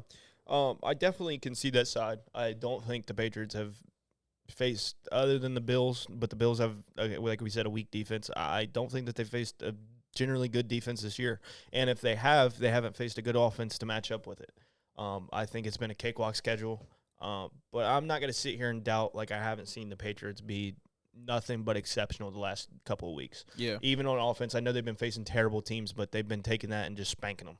Like I'm talking about, they put up what 35 before half against the Jets. Yeah. I understand the Jets are terrible, probably like the worst team in the league. Well, one of them at least. Best but, like, QBR ever. Best QBR ever in a game Best recorded. QBR Like, ever. that's insane to think about. I'm gonna go Patriots here. I just think that O-line is terrible, and the Patriots don't even have that good of a rush. But for some reason, I'm thinking it's still gonna be hell for them. Right? Yeah. Because that line is just the 2 most important positions are your right and your left tackle because those hold the edges and that creates the pocket. Then they're gone. They've been gone. And I just looked up their number 1 corner, Dante Jackson, went out last game and he is questionable return for their for the game again. Yeah. So the Chargers are riddled with injuries, bro. With yeah. injuries. That's their number 1 corner. Him going out, that's terrible. That means Stephon Diggs is probably going to be able to get separation and go nuts up until the AFC playoff because he wanted to get a little situation going on. Yeah. So we'll see if they even make the AFC picture, if he'll even be there. But I'm gonna go Patriots here still. I think the Chargers are just too riddled with injuries. But I think it's gonna be a very close game. I think Justin Herbert's gonna be able to keep it close, and I also think Harbaugh's gonna game plan for them to not have the ball as much, like you were saying about Josh Allen having the ball with the Jags. I think that's what they're going to do with the Patriots. I think they're going to try and maintain it by running the ball, being able to have them keep the ball for a little bit. If they can establish a run. If they can establish a run, if they can do all this. But they do have Marion Hampton back, and since he's been back, the rush game has been better than it was with Kamani Vidal and whoever they were running with at that point. The Patriots are bottom 7 in sacks and bottom 6 in pressures. So, see? Yeah. That's why I said that's I another think Justin thing. Herbert's going to have more time than he's probably had against the good teams this year. And that's – dude, the Chargers should have beat the Texans too. Like, yeah, that's kind of where I moved from. Is that? But I also game. watched the Texans literally probably touch Justin Herbert on every single snap. Like it is insane how terrible that O-line is. Dude. Yeah. It's You don't just, even have time to hand the ball off, bro. I mean, they're just pulling, like they were genuinely just pulling people off the side to go play tackle for them, and that's sad because I mean you have a top 5 quarterback sitting back there, and you have a bottom 32. Like when you see the PFF ranks, because they're going to bring up the PFF ranks at the bottom of the screen, it's going to be like 37 of 37, 38 of 38, whatever the hell it is. But it's sad. But yeah, I'm gonna go with the Patriots over the Chargers there. And then we're gonna move on to a Monday night game, and we have the Houston Texans going into Pittsburgh and playing the Pittsburgh Steelers. And I'm not going to ask any of y'all. I'm going to set the precedent on this. And I'm going to go ahead and say the Steelers sneak one. And I know it's crazy to think about, and I know I could just be a fan here, and I could just be believing, but we have home field advantage. Pittsburgh is one of the hardest places to play kicking-wise, okay? Kicking-wise, No we just seen it. Kicking-wise is one of the hardest places to play. What is the reasoning for that? The way our field is shaped, and then we're right by a big-ass water lake. Yeah. So the wind tends to travel along the lake, and then we have an opening right where the entrance is. So the wind is always, if you're facing the opening of the water, it's like the wind is like 20 miles per hour than the other side of the wind. It's just it's a crazy setup. So Texans don't settle for field goals. Do not. And that's what that's what they do. If you go and you look at Miami Fairbairn stats, like majority of their games are won because he has 15 points and the offense can't move the ball. Yeah. Sounds like L architecture. No, it's W architecture. No, that's W. No, they knew what they was doing. I don't question Chris Boswell. You did last night. I didn't. I didn't until what happened. But the Roonies know what they're doing, bro. They know what they were doing when they did that shit, dude. They did that on purpose. The Texans' offense has been mid this year. They haven't been able to establish it. Again, their O-line is awful. Our edge rush is fantastic. You've seen us getting after Lamar Jackson the entire night. But Lamar's Lamar. I thank God C.J. Stroud doesn't move like Lamar does, because a lot of their plays were on broken plays from him. But yeah, and then their defense is a problem. I'm for sure worried about their defense. And that's the biggest toss up. I think we sneak one just based off of home field advantage. Their offense hasn't been that good, and yeah, pretty much I'm just banking on us somehow winning. Finding a way to win. Finding a way to win. And Aaron Rodgers has been nothing but fantastic in the crunch time. I think Aaron Rodgers. We're going to get DK back, so it's going to be before he fucking punched a fan and was out for 2 weeks, our offense was actually clicking on all cylinders, and we were putting up points against teams. And that's what I'm banking on us to go back to, and I could be wrong. We could go back to fucking week 5 through 7 or whatever it was when we were just god-awful on offense. But I like what we've been doing running-wise, passing-wise, and Aaron Rodgers is probably going to take it up a notch. And I don't see him shying away from sacks now that he made the playoffs. I think when we were there, he was trying to make it to playoffs so that he could actually have a chance, because he's 42 years old and he's brittle as shit. Yeah. So I could see him actually taking sacks, holding onto the ball, and making those extra plays rather than getting rid of it quick as hell and not extending those drives. Oss, what are you seeing? The thing about this Texans team is they are quietly, sneakily 12-5. Yeah. And it seems like this is one of the worst Texans teams that we've seen in the last, since this new iteration of the Texans team, besides their first year. It seems like this is the worst one because of how bad this offensive line is, but this is one of their best records. Yeah. And this team is 12-5, and they haven't lost a game since November. Yeah. I was about to due. say that. I don't remember the last time they lost a game. Since they started 3-5, they haven't lost a game. It's been ugly. It hasn't been pretty, but they've won every game. I was about to say, dude, the Colts did just put 30 points on them with they did. That's why it Leonard, seems bro. like, They did. It seems like this team's a lot worse than what it actually is. I will say this. I think the Steelers probably have the better overall team, but I think what the difference is going to be in this game, I'm going to say here, I'm going to pick the Texans to win this game, but I think the difference is going to be quarterback play. I've said it all year. I don't like Aaron Rodgers when there's pressure in his face. I don't think he's going to be able to escape a lot of these. This is a different edge rushing unit. Trust me, I know. I'm scared. Will Anderson, Danielle Hunter. It's going to be. I don't think a 40-year-old Aaron Rodgers matches up well with this team. I just don't think so. I think that them corners with Stingley and Lassiter are going to be able to play. It's going to be hard for them to pass the ball, I feel like. DK's coming back, so that's obviously going to change. I was surprised they won without DK because against the Browns they looked horrible without him. But I mean, the Ravens aren't that good of a team. When Kyle Hamilton went out, it was barbecue chicken for them. So yeah, I'm gonna ultimately go the Texans. I think just the quarterback. I think Aaron Rodgers' age is just going to play a factor here. Gotcha. Maya? Yeah, I mean, it's hard for me to say that the Steelers are going to make it out the first round with how they've been for so many years. Talking about history repeating itself. Is it going to happen again? I mean, yet again, do they have a chance to win this game? Potentially, just because you just talked about the Texans' offense being probably one of the weaker units for sure in the AFC, but their defense is just so damn good, bro. Like, it's just hard for me to bank on a very average Steelers offense. Now, like, can they look good? Yes. Like, Kenneth Gainwell, wide receiver 1. Hey, take us over. It's about to be a lock, but this Texans defense is just so good, bro. Like, and you talk about how you need to have an elite defense in the playoffs. It matters. And it's not like the Steelers offense really is like super scary. It's not like it's a threat unless everything is going their way. Unless Aaron Rodgers just for some reason is going to throw for 300 yards, DK Metcalf going to go off, or they're just running down their throats. But it's hard to see that happening because their D-line is just so damn good. Like, they're just nasty all over the place. So, like, I'm taking the Texans. Dude, Riley Leonard just had 270 yards and two touchdowns Riley against Leonard, them. Riley Leonard went off. This is his first start, right? That was his first start against them? Yeah, but that was also them Colts? pulling the majority of their starters. Yeah, they did it in the second half, but he was still, like, it was the first half. They had all their defensive starters in. I'm pretty sure. I'm not too sure what happened with. I know they did end up pulling people because the Jacksonville score was just too out of reach. Yeah. Like, they knew. So I'm gonna be honest, I didn't really pay attention to that game because Colts was driving. But I think the Colts was up on them pretty much all the game.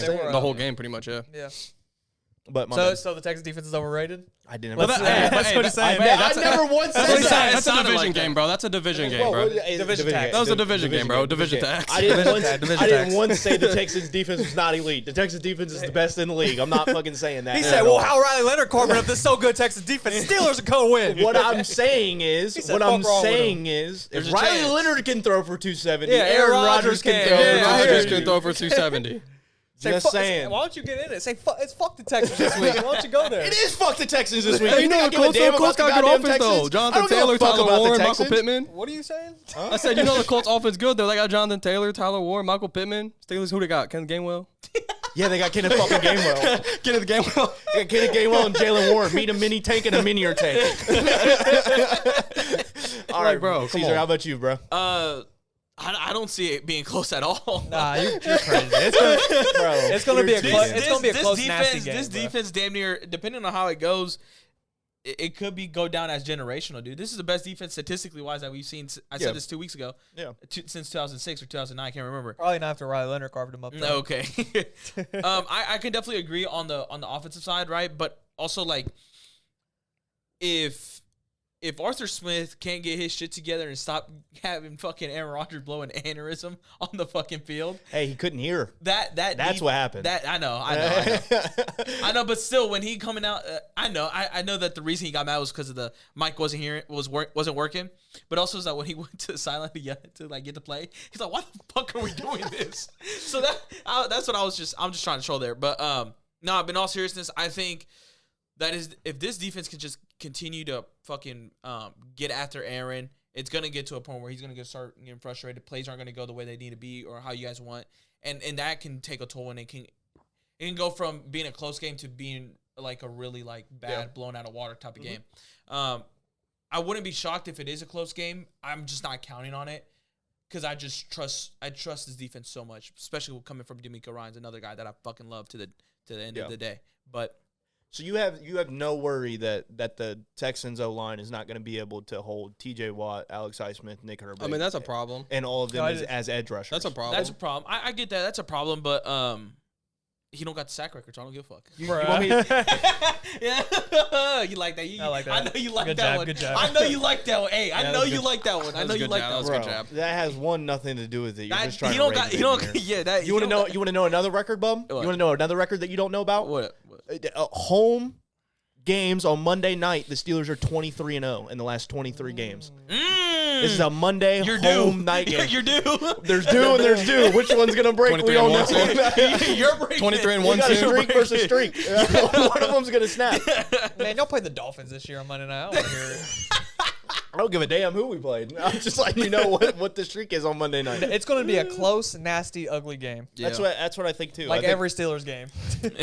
Okay, I don't know about close. Dude, that first half, I was like, bro, I feel bad. Tyrus has to watch this. I know, It's dude. nasty, bro. I know. It wasn't though, because there for a little bit it was fine, and then DK punched a fan. Then we lost our only receiving threat, and then it was nasty. For 2 weeks, it was fucking nasty. But I don't know. I've done this shit every year that we made the playoffs. DK Where I'm like, not even damn, top maybe 20, we bro. go. He's So not, I don't bro. even- You I better don't not even throw Derek understand, Stingley's bro. side, bro. Derek Stingley about to lock that up. What's he Derek doing? Stingley's probably gonna lock that shit up. I'm not seeing. Yeah, saying Derek What's he he's not. doing, top bro? 5, bro. Nah, I'm DK not gonna lie. DK He's not even- fucking top 2, bub. Dude, Top he's 1. not, he's, No, not honestly- even, he's not even top 20, bro. DK not top 20, Bro, bro. honestly, bro, hey, don't worry about DK, bro. Put Derek Stingley on Gainwell.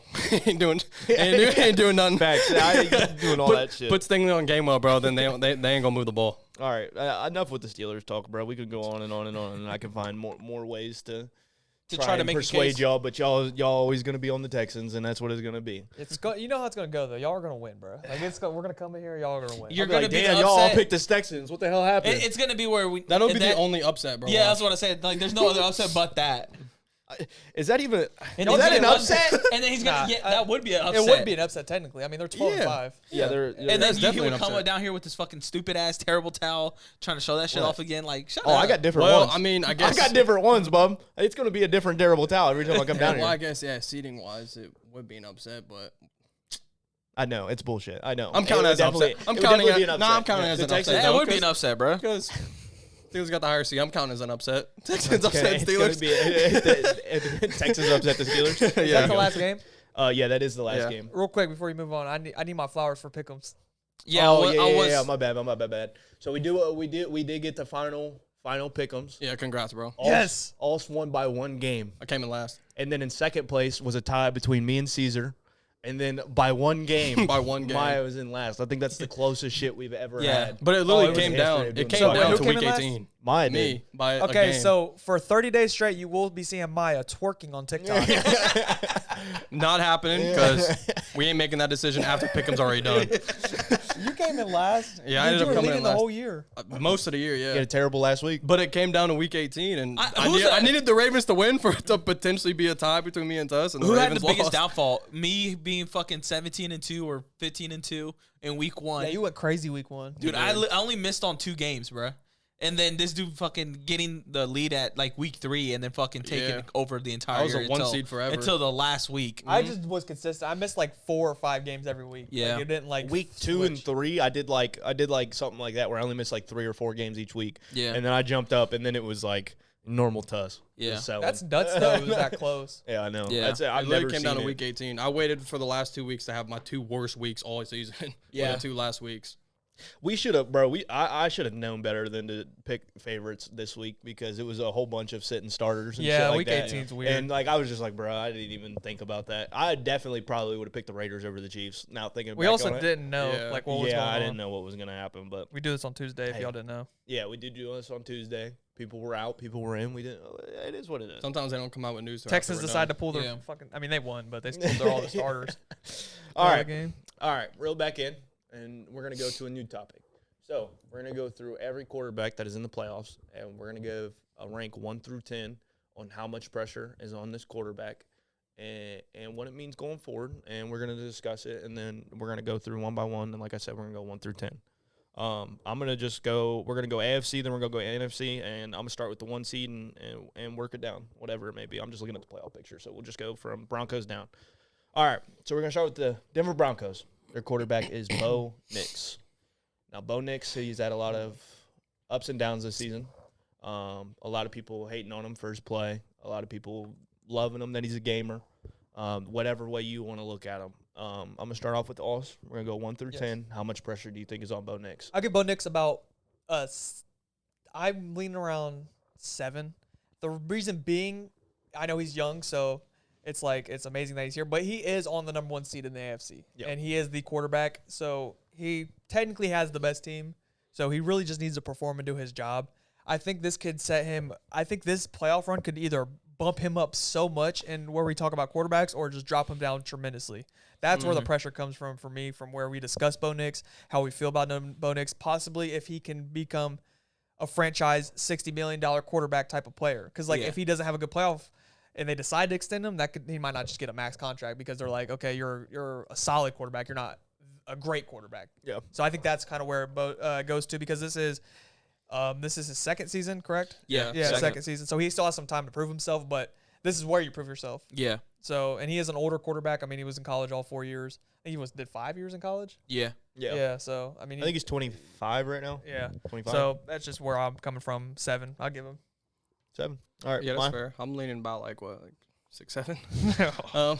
So I think for Bo Nix, yeah, I think I'm gonna go 7, just because. Also, like for me, like my expectations for the Broncos, like they were pretty much all season the best team in the AFC. So he definitely has pressure because like if they go out first round and like they don't even win a playoff game, then we're gonna have to start having conversations. But the thing is, he does get a pass because he's still young. Like it's his second season.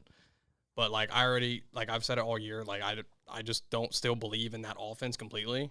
Yeah. And like a lot of why they're elite is because of that defense. So like I do want to see personally, I want to see Bo Nix step up in the playoffs. Yeah. And like I want to see him actually like, be a factor. And I think that's like the one thing about the Broncos that we just have to see. Like he just has to prove it. Yeah. You know what I'm saying? Because he's already got there. Like they can prove that they can be a great regular season team. Playoffs is a different animal. I want to see Bo Nix take it to the next level. Yeah. So like that's why I don't want to go too high. But I would say he definitely has pressure because they're the number 1 seed for that reason. But like I don't think it's the end of the world if they would lose because yet again he's still a young QB. But based off of their expectations this year, I'm gonna go with a 7. He definitely got pressure. All right. Season. I'm gonna go with 5. I definitely understand where you guys are coming from, and I'm not gonna say I don't agree with it because I definitely do agree with it to a certain extent, though. It is his second year. He's still on that rookie deal. The biggest pressure that he has is coming from that he is a number 1 seed. If they depending on who they play, if they lose their first matchup, that would be a big that's the pressure that right would there. be the big whoa, how you're number 1 seed, you're in Denver going into that atmosphere. It's tough, right? The altitude is tough. However, like you said, that's where I don't see the pressure being so high because of that offense. Those receivers to me aren't good. The run game is okay. I feel like that the reason that they're in that position is those fourth quarter superhero plays from Bo Nix and that defense, right? So it would be more or less like where numbers don't lie, but they don't tell the full story. So it would be based on how Bo Nix looks, how he plays. If you can see that this dude is damn near making the right play, but his teammates are letting him down, they're making mistakes and stuff like that, and that's how they lose or some situation like that at any point in the playoffs. That's why I'm on 5 because I was like, you can't really knock him, you can't really blame it on him, right? Yeah. On the other turn, if it's a completely different situation and it's all on him, which I don't believe will be the case, then that can be where I understand where the 7s are coming from you guys. Yeah. I would be on that point, but I don't think that'll be the case, which is why I don't think that there is as much pressure, and that's why I'm going to 5. Because you're like, for you, you're like, you don't think Bo Nix is like gonna lose them the game. Like No, if they I don't lose, think- it'll be no. for a different reason. And because throughout the regular season, and I know playoffs and regular season is completely different animal. I get It that. is. But the reason they're 12, they got the record that they got is also with the defense and him going down in the fourth quarter and being a completely different quarterback from what he is the first 3 quarters, right? Yeah. And he puts the team on his back alongside Yeah. with that defense, right? So we'll see if he can keep that momentum into the playoffs. And then we'll just see how he plays. But I think the pressure realistically is at a 5. Yeah. But I mean, that's my thing too. He also has an elite defense behind him. Yeah. So it's like I'm more worried about like yet again their offense or Bo Nix potentially. Like I'm on the opposite spectrum. Like I'm worried that Bo Nix will try to maybe do too much and lose them a game because like I don't think that defense will. Yeah. You know what I'm saying? Even though the AFC they do have good offenses, but yeah, like that defense is too elite. I trust them in the playoffs, but Bo Nix, he's got to find a way to win. Yeah. Real quick, this is what I'll say before you go, Tires. I feel like this will be his best team that he is on, like for his career probably, where he doesn't have to do as much because the team right now, he's on his rookie deal, so like that defense is paid well. Right. The offense, like you have a whole bunch of offensive linemen that are great. Your Obviously, wide receiver core isn't up there, but everything else around him is great. So this will be the most where he doesn't have to do as much. This is where I think the pressure comes from because I don't think he'll have as good a team as this, and this will probably be his biggest, easiest window to get to the Super Bowl. He's in a really good situation. And if he doesn't perform, that's where the pressure. And is. the Chiefs are out. I disagree with you though on saying that this could be the best team he has. One, because he's on his rookie deal still. A lot of those defensive players that they have just signed with the team. They just signed, so their contracts are nowhere near in the middle or either in the end. So they I don't know their cap situation. I'm not gonna lie, but if they have even a little bit of room, I can see that they can even go out and get another player in free agency. And if they can hit again on picks in the draft, I mean, I can only see this team getting better. Pick wise, they're definitely going offense, for sure. For sure. Yeah. But that's what I was trying to say. The thing about the contract issue is when you extend your quarterback, people got to get traded. People got to get cut. People aren't going to make it. I'm in the same boat. I don't know too much of their contract issues, but that's how things go. You see a lot of time. I mean, you're seeing what Josh Allen, this team, they can't Lamar, you think they build good teams, but they're just taking risks on low contracts and hoping these players. Because you got drafted in the first round, right? Bo Nix, late, yeah.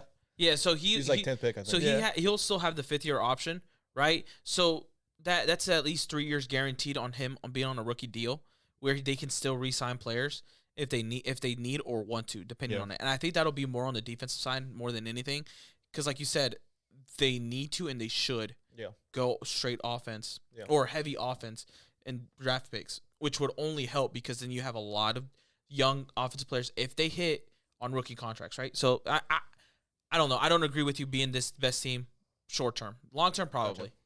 All right. I'm going to go with a 4. I think Bo Nix, he's he's young. I think the past 2 years, regular season wise, he's shown enough to be their next quarterback. I don't think Bo Nix is bad. I don't know where this shit comes from that Bo Nix is a bad quarterback. He's not. I understand he's not the elitist level quarterback, but he's a good quarterback. And I think when you find a good quarterback in the league, you're going to do everything you can to keep them, regardless of how this plays out, even if they lose in their first game, unless it's a terrible showing from Bo Nix. And when I say terrible, I'm talking multiple pick, cost the game.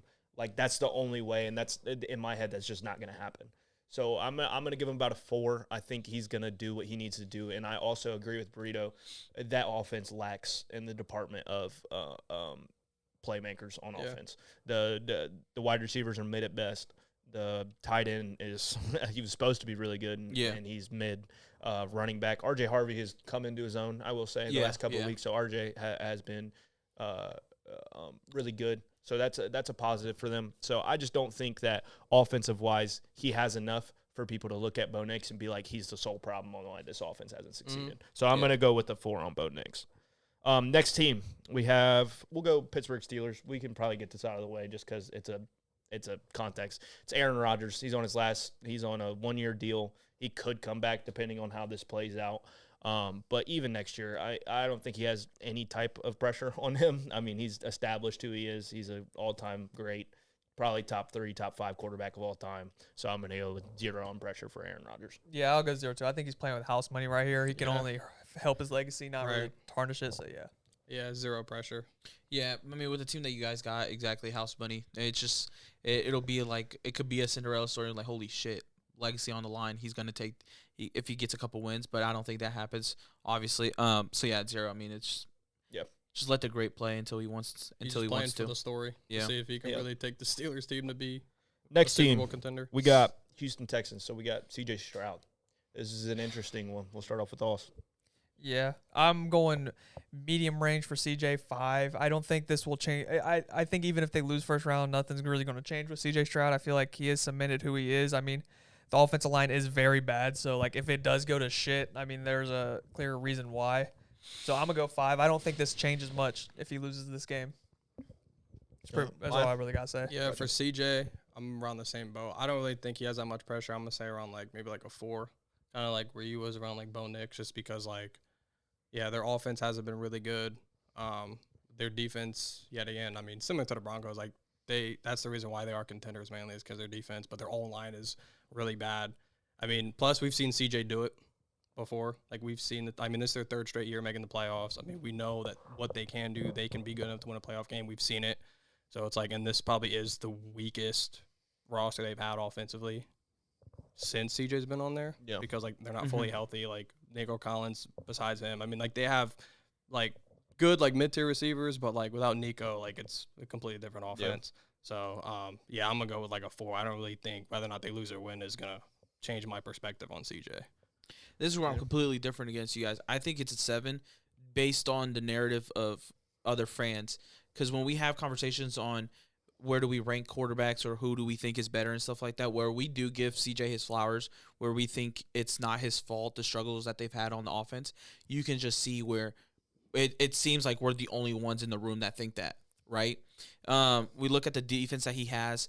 I think that if he doesn't win a game or if he performs poorly in this playoff game coming up, you can see where a lot of players will be like, it was just a one-and-done year for CJ.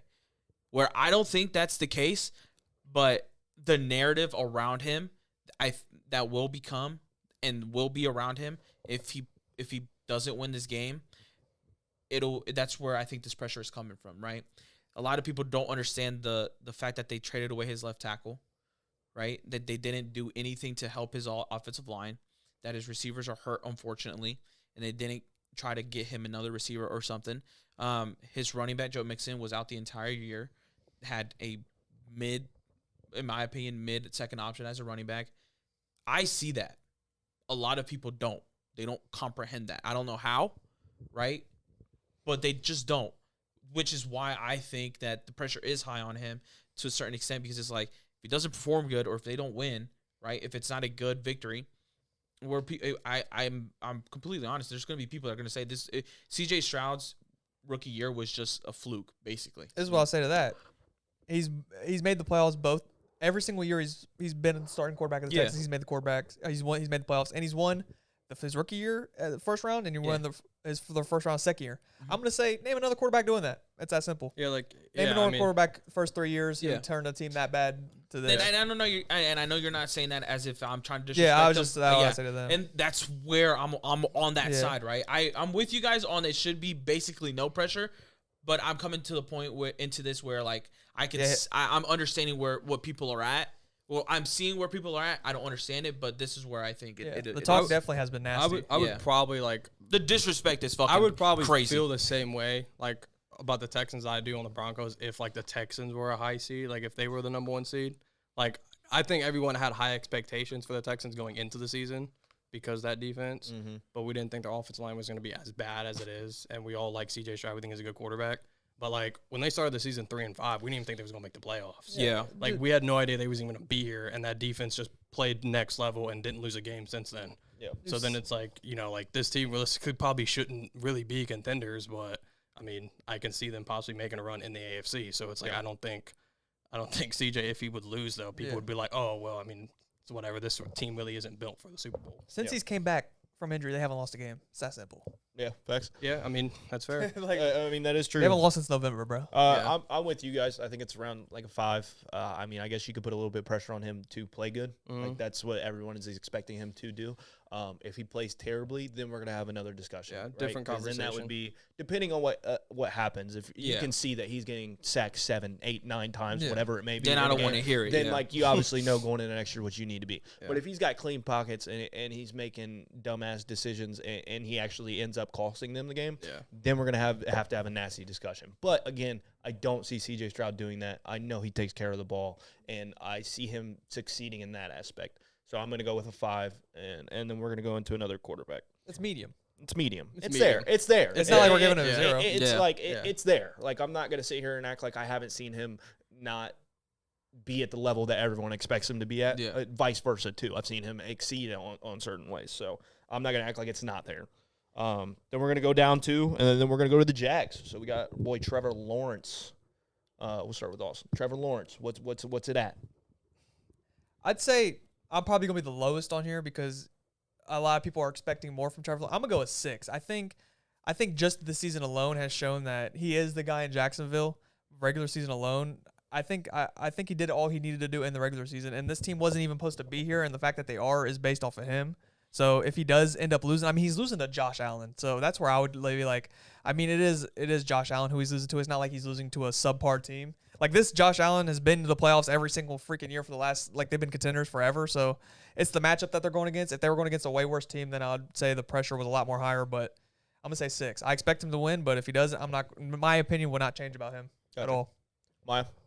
Yeah, Trevor Lawrence is kind of tough. I'm probably gonna lean. I would say like mid tier, probably like a 5. I'll give him like a 5, I think, because like I want to say he has more pressure, but the thing is like what you said, like the Jags are also another team that they've really only, I think, maximized their ceiling towards the second half of the season. Like there at one point I was saying like, oh yeah, like I don't think they're as good as their record. And then towards the second half of the season, it's like now they're playing like one of the best teams in all of football. But the thing is, it's like they're also going up against a team with a quarterback that we're going to talk about next that is in a much different situation where he's the complete opposite of where Trevor Lawrence is. Like Trevor Lawrence, even though I do think he definitely got pressure. That's why I'm like it's mid-tier because of how good he's playing. Like it would be unfortunate to see this Jags team right now lose a playoff game because they're too good. Like some people you could argue like, oh, it's like that's the best team in the AFC. So you wouldn't see them, especially going up against a Bills defense that's not good. So like let's just say they go out there and Trevor Lawrence has a bad game. Like me and Tuss might be like, hey, Trevor Lawrence is what we've been saying. Like Show up in the big leagues. Can he show up in the big games? Can he actually like prove to people that he's not being fraudulent, I should say. Yeah. So it's like if they go out and have a bad offensive performance, then we're like, oh shit, against a bad defense, we might have conversations. But the Jags, they're a young team. I think they're finally doing it right. They're building a team around Trevor Lawrence. He's now, I think, reached his potential. They don't even have Travis Hunter. You know what I'm saying? So it's like they have a really good offense. With that boy? They have a good offensive. It was a pulled hammy, and he's been out for 9 weeks. Yeah, he's been on IR whatever it forever. is. Yeah, but like he had to get surgery for it. Oh, was it partially? I don't think it was a pulled ham. I think it was something more. It was something a more. hamstring. I know that. No, it was Did he something. like tear it or something? I don't know, but I know it was season-ending for injury. sure a hamstring. It was like Oh, a no, I have it all season-ending. fantasy. It was like a So- season-ending surgery. That's what I meant to say. Yeah. But like we know potentially this offense can be really LCL, good. We've seen it. Right knee. What? What? Mm-hmm. Hold on, we're shifting gears here. But Well, yeah, it's because he had LCL tear on the right knee. I think the LCL tear. yeah, Okay. yeah. They just added a new CL. I didn't even know about that one. I know about The that shit. ACL, MCL. I never heard that one. He said, "Believe me, I know all the I know CLs." about the LCL, Damn. bro. But yeah, Go ahead. but like they don't even have Travis Hunter. So it's like we know this Jags team is now where they're at is built for the future. So it's like maybe next year we could talk about a little bit more pressure. But right now, yeah, I think I'm gonna give it about medium. Which About is 5. okay, 5. 5. I said 5. We ain't doing the high, medium, low. He did say 5 to I start did say off. 5 I at know, first. I That's know, why I I'm said just it's like playing. mid pressure. I was just playing. All right, Caesar. I'm gonna go with 6. And coming into the season, the pressure was at a 10 because everyone was. It was Yeah, that's where I was at. everyone the pressure was was in the regular moved- season. Everyone was moved, like getting ready to like, all right, bro, chalk it up, get rid of him, get a new quarterback, right? Maybe it's a change of scenery needed, right? However, the way they ended up playing towards the back end of the season, in my point, that he definitely kind of silenced those kind of questions and narratives. But yeah, it's still gonna come up in the playoffs. So where I do think there is some pressure, but I don't think it's that big of a pressure anymore because it kind of showed with Liam Cohn they can do something. Yeah. They're gonna be a problem. But also it's like he's already done it in the playoffs. I mean, he turned a horrible performance to a really good performance where he threw 3 picks, but he was able to come back and throw 3 touchdowns. Yeah. and 3 touchdowns and win that game, right? And then played really good against the Chiefs. It was just that the Chiefs defense was better, and obviously you have Patrick Mahomes. What was the score? It was like 17-10, right? It was a low I think scoring like game. Yeah, 17-10. he was in there. He was in there for sure. So I don't see him, especially with how they're playing now. I don't see him going lost in the lights. I think he'll shine in it. Yeah. Because I do think this is one of his better teams that he's had. For sure. So yeah, I can see it just once again with the CJ Stroud narratives, right? Obviously it's kind of different though because a lot of people were ready to move on because he wasn't performing. Yeah. But he did perform. Finally got a good coach, someone that can actually call plays, can actually develop them and stuff. So there is pressure, but there shouldn't be. If they like snuck in the playoffs like 9-8 or whatever, then there would be like 10. Oh, 'Cause you'd yeah, be like, for we sure. don't know if this is the guy, but Yeah. he did so good in the regular season. Yeah. So I'm gonna establish this before I give my ranking. I don't think this is the pressure rating that I'm about to give is based off of you need to start looking for another quarterback because I think he's established that he's a good quarterback. But I'm gonna give him about a 7 because this is why. I think that Trevor Lawrence has been asked this question: when is he gonna take that next step? And I think he has done that this year. I think regular season wise, he has done that this year. But this Jags team needs to produce on offense in order to beat this Bills team. And I understand that the Bills, like I said, is one of the teams that I would not want to face right now. Yeah.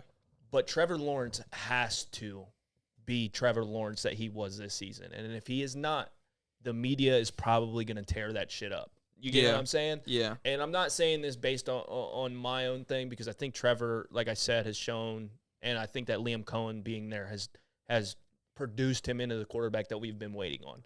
But if he has a nasty playoff performance or if he has a subpar playoff performance, media-wise, he is probably going to get torn to bits. And they're going to be like, he just can't get it done. You know what I'm saying? And that's why I'm going to give him a 7. But I'm also still like, I think he's going to do well. So it's going to be, I don't even think that 7 is going to have anything to do with it. But if he does not produce on the level that he needs to, it's probably going to be a nasty media stance. I mean, I like that. That's a good take. I like that perspective. That's what I'm saying. But I see it too. Like this Jags team, let's not forget, like they won 4 games last year. Yeah. You know, like Liam Cohen, that's why he's in the running for Coach of the Year because what he has done this year is like something that's like usually like we never see. You know what I'm saying? So it's like, yeah, realistically, they probably shouldn't be one of the top seeds in the AFC, but they are. And regardless, that he is facing Josh Allen and the Bills, so people could give him a pass, depending on how this game plans it's out. Like you're playing against a desperate Josh Allen. It could be a different conversation. It could be different, but I also know the media is terrible, and they like to jump on literally anything. Yeah. So that's my opinion on it. Next team is the Buffalo Bills and Josh Allen. Let's get into that. And we'll go Caesar, but I'm going to start it off. I think Josh Allen has the most pressure out of anybody in the entire playoffs. I think this is at a 10, and I think it is at a tipping scale of 10. And that is fuck it. He's got an 11 out of 10 on pressure-wise. Broke the scale, bro. None of the quarterbacks that he's not been able to beat are in the playoffs right now. I know this is one of the worst defensive teams that he's been a part of, but this is Josh Allen's year to win the Super Bowl, and I think he needs to do everything in his power to do that. Now, if the defense cost him, obviously people are going to be like, fuck, the defense cost him. But Josh Allen, you got to be Superman this year. And and if you're not, then people are just going to be like, Josh Allen, he's the quarterback that could never do it. And that's unironically probably what it's going to end up being if he's not able to make a playoff push or even win it this year. Yeah. And then we'll go to Burrito. Dude, yeah, it's tipping scale. It's boiling. It's damn near over to 100 pressure. Like it's win big or go home. Like to the point where, like you said, you probably will never win a Super Bowl if it's not this year. And it's unfair to say to him, right? Because of the defense he has, right? You literally get like the scenario that he's been dreaming of, right? Not having to play against Patrick Mahomes, not having to play against Burrow, not having to play against Lamar, those top echelon quarterbacks in the AFC that he has to see to get to the Super Bowl, right? He doesn't have to see them at all this year. However, this is the worst defense he's ever had in his career, right? He's going to have to be Superman, Iron Man, Captain America, every goddamn hero. The Avengers. Dude, he has to be everything, right? He has to play defense. He don't have to go out there and play corner, my guy. I don't know, dude. It sucks. It's definitely out of 10 plus that. It's unfair, but it is the situation that he's in. It's this year, or I don't know how or when he'll ever win one. Yeah. Maya? Yeah, I think everyone's gonna agree on the same thing. It's a 10. It's like maxed out. Like he's got the most amount of pressure than anybody. You pretty much said everything. You and Caesar. But like I think we all know it, dude. Like every year it just seems like the Bills, because of Josh Allen, they are a Super Bowl contender. Regardless of how you feel about that defense, how you feel about Sean McDermott as a head coach, like when you have Josh Allen, because he's on the same pedestal as we put all these other elite quarterbacks, because he is elite. He's a top 5, arguably top 3 guy. People were saying last year top 2. Sometimes people even say he's better than Patrick Mahomes, especially last year he won MVP. Like we know, like he is the one quarterback that we are confident in that could back a mediocre squad to a Super Bowl. Yeah. Right. That's just what he does. and every year they're Super Bowl contenders, and they can't get over the Chiefs. Like, Chiefs are their kryptonite. If it wasn't for the Kansas City Chiefs, Josh Allen, who knows? He could have a couple Super Bowls. He could have a couple of them things. Who knows? If his defense hasn't let him down, if his defense lets him down again, it's just the same story. It's just, oh, here we go again, same shit. Josh Allen, unfortunately, bro, we love you, dude. You gotta be Superman. We know you can be. That's a really tough thing to put on just one dude. Yeah. You know what I'm saying? It's unfortunate, but that's what he's got to do. I mean, you gotta see it. Yeah. I like everything you said. I'm gonna take a little different direction just to juice up the narrative, just to put a little bit more seasoning on it, just to make it a little fatter. This guy is in conversations of being the best in the league. He is our version in that realm of Tom Brady's, Aaron Rodgers, Peyton Manning's, Drew Brees. He's that for us. The NFL wants Josh Allen to be the face of the franchise, face of the NFL so freaking bad. They are pushing him so hard to become that next guy. They want him in the Super Bowl. They want the Bills to be this dynasty team. They want Josh Allen just to run things, and it just unfortunately hasn't came to that yet. And this is the year to do it. For legacy standpoints and just everything, I mean, dude, when you're at the top of the league, this is the weight that comes with it. I know it's not fair, but when you're that level of being that good, you better have some big shoulders because there's a lot of weight you're going to have to carry. The NFL is on your back, and you're supposed to be carrying it. He got those big shoulders, though. That's what I'm saying. You got them big shoulders. 6'5" frame. Josh Allen, you got them big shoulders. Probably like like 265. Yeah. So pressure, he needs. This is where he needs to be because we've seen all those quarterbacks I've named to live up to these moments, live up to them. I mean, Aaron Rodgers, Peyton Manning, Drew Brees, all of them. Like they've done in the playoffs, they've took it to that level. Let's see Josh Allen do it. Yeah, but I don't think they've also been dealt the hand he's been dealt. I mean, would he get a pass at all? No, because of no weapons and bad defense. Come on, bro. He gets a little bit. It just depends on how it plays out. Like if he's unable to execute on the offensive side of the ball, he's gonna get grilled. Philadelphia. He missed that game-winning. He made that game-winning touchdown. Like if that happens again, or he misses somebody wide open on a deep ball. That's understandable. Like I get that, but it's also like obviously if he puts that's up like one side of like 1,000. If he puts up 350 total yards, 3 touchdowns, 0 interceptions, and lose, I'm gonna be like, okay, whatever, he gets a pass. But if he has a subpar game, I'm crucifying him. I don't care. That's just the type of performer he has to be. I'm like, dude, you're not in the conversations with Mahomes. Even Burrow has taken it farther than you have, and Burrow's missed the playoffs way more than you have. Mm-hmm. And it's just those are conversations that have to be had. Yep. I mean, I'm not gonna sit here and say it's not, but this is this year to win it. Yeah. And I'm just adding juice into the cake. That's true. No, I mean this is the most open either side. The AFC has been AFC and NFC. Well, yeah. Like it's just like you don't know who's gonna come out of either or, and that's just because you're lacking on the QB superstar perspective on those teams. Y'all are saying this Bills team is so bad, but you guys would not be surprised if he takes his team all the way to the Super Bowl, though. No, exactly. He's that good. That's why I'm saying it's not as bad as people want to make it seem. And that's the thing too. Like it's bad, but it's not like you're. Yeah, and that's the thing too. They didn't even win their division. Like they're not even. Yeah. Like they're a wild card team. Yeah, Drake May's trying to take his chain right now. Yeah, I'm sorry. That's another thing you can add to it. Drake May's trying to take that division away from Josh Allen, huh? Yeah, unfortunately, that's how it's playing out. And we can get right into that because that is the next team. We have the Patriots and Drake May, and actually we'll go Burrito. How you feeling on this? Like a 2? I don't, or even you can even go a 0. There's really no pressure at all. He played okay last year, but we know the problems that they had on that team. They obviously addressed those, and they're ahead of schedule in my point of view. They're number 2 seed. I don't see there being a pressure. I mean, like if they lose in the first round, right? Like Austin has them. All right, congrats, bro. At least you made it. You know what I'm saying? Like you're in the MVP race. Like he might win it. You might even win it. So it's just like we'll see you here next year. Like type of situation. Nothing will change. There's no pressure at all. Yeah, Drake May for me, like it's like a 2. Yeah. I mean, there's really no pressure. I mean, like for me, it's gonna hurt my heart because I want to see bro make a playoff run, and I think he can do it. But yeah, like we all know, like it's early for him, bro. He shouldn't even be in this position. Yeah. Congratulations, you won 14 games. You had a weak schedule. You did your job. You could win MVP. Your second year in the league. Props to you, bro. Like y'all about to be back again for the next 10 years, bro. Like y'all are set. It's okay.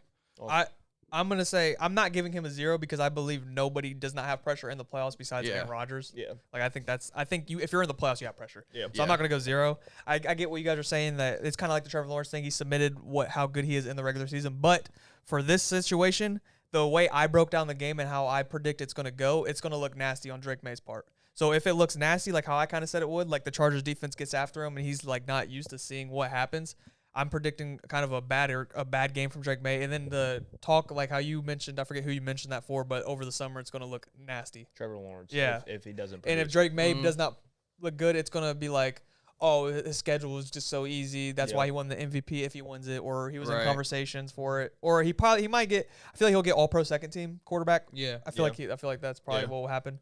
So then they'll be like, it was overrated. This Patriots team was a fraud. That's where the pressure is. I still will just give it a 5 though. That's the pressure. Yeah, that's why I was gonna be around like a 4, maybe a 5, and it is hitting on what also is like if he comes out and like doesn't produce at all and like they just look like a bad team against this, people are gonna be like, oh, it really was just the schedule that made them look that good. Now I'm not gonna sit here and say Drake May is not a good quarterback because I've seen the entire year that he's been able to be a great quarterback, and I'm not gonna lie, you don't just lollygag into MVP conversations. You get what I'm saying? Yeah. He's still gonna be the starting quarterback next year. People are still gonna think that he's gonna grow. But for this year and the way the media will attack the Patriots, like if he doesn't win this game, like it's gonna be like, oh damn, like maybe this team wasn't as good as we thought. Yeah. And that's what I'm gonna put it on. I think it would be a team pressure type deal. I think it's pretty much on him more than the team. I'd say so. I mean, I'm just saying, like, because this could easily put him into like top 5, maybe top 5 locks. I feel like, depending on how he plays. For me, like it's narrative based because like I'm so high on Drake May, but like it's also like how people see the Patriots. Like I don't think I think it helps his case more than it will hurt him. Yeah. Like the more he does, the more playoff wins that they have this year, like the deeper they go into the playoffs, like people's gonna be like, oh shit, yeah, maybe Drake May really is that guy. Like even though he hasn't been tested all year, this is his chance to prove himself tested. That's just gonna help his case, and people's like now their eyes are gonna be open. Like okay, like maybe the Patriots were serious. Like even though they had a weak schedule, like no one, I don't really think unless you are a Patriots fan, or like you're like me and you're just like so confident in Drake May being good in the playoffs. It's like I don't think anyone really thinks the Patriots are legit. Yeah. Like people are saying like, yeah, he should win MVP because he's back in this weak offense. But like everyone's like, dude, how'd they win 14 games? Yeah. Like they shouldn't be that good, but their schedule's so soft, they don't want to really give the Patriots credit. Like I don't see anyone giving them credit. So if they lose, it's kind of like, okay, sure, you guys are frauds. They don't want to give them the credit, but they're also questioning how the hell they got to this position. But like if he would lose, everyone's gonna be like, well, see, we knew it. They're frauds. Yeah. We get it. But if he wins, it's like, All right, we're going to go to the last team in the AFC. It is the Los Angeles Chargers, and their quarterback is Justin Herbert. I'll start off with it. I think this is a weird one because it's like this one's tough. It's tough, and I'm going to lean towards like I'll go 6 probably on this, on the scale of like how much pressure he has. He has to play good with what he's given, okay? Because we all know that O-line is fucking awful, and like it just truly is awful. But if he doesn't put up a good performance, like people are just gonna be like, he's not good in the playoffs. He's not good in the playoffs. He'll never be able to get it done because unfortunately, how much I like Justin Herbert and how much talented I think he is, he has not shown up in the playoffs anytime that he's been in the playoffs. So if this is another one and done year and he doesn't even look at like a good quarterback, then you're going to start having nasty conversations on, is he just a regular season merchant? And that's why I put him at like a 6. But I also think you can give him a pass this year because of how depleted they are on the offensive side of the ball. But again, that's just another thing that we're giving him again. Like it's always the same thing again. It's the team's hurt, and it's like at some point you truly do just got to hold him accountable in the playoffs for his performances. Yeah. I'm way higher on the pressure meter. I think it's if he's won a playoff game, I wouldn't even be here. But he just hasn't won a playoff game, so I'm giving him an 8. I think, and I do think this matchup is a favorable matchup for him to play good and to do good. And if he comes out and just doesn't have a good game, you can't put him in the top 5 conversation. I'm sorry. If it's a bad game, you can't. He has no argument at all. He has no playoff wins, and that's just. And he's been to the playoffs so many times to prove it, and he just hasn't done it. And he is a top 5 talent, but it just might be one of those things that in the regular season he's great, but he just can never get it done in the playoffs, which is weird to say because he's so damn good. But I'm predicting he wins, so I hope he doesn't play like that. But if he does, I'm gonna be pissed because I'm gonna sprinkle Chargers money line.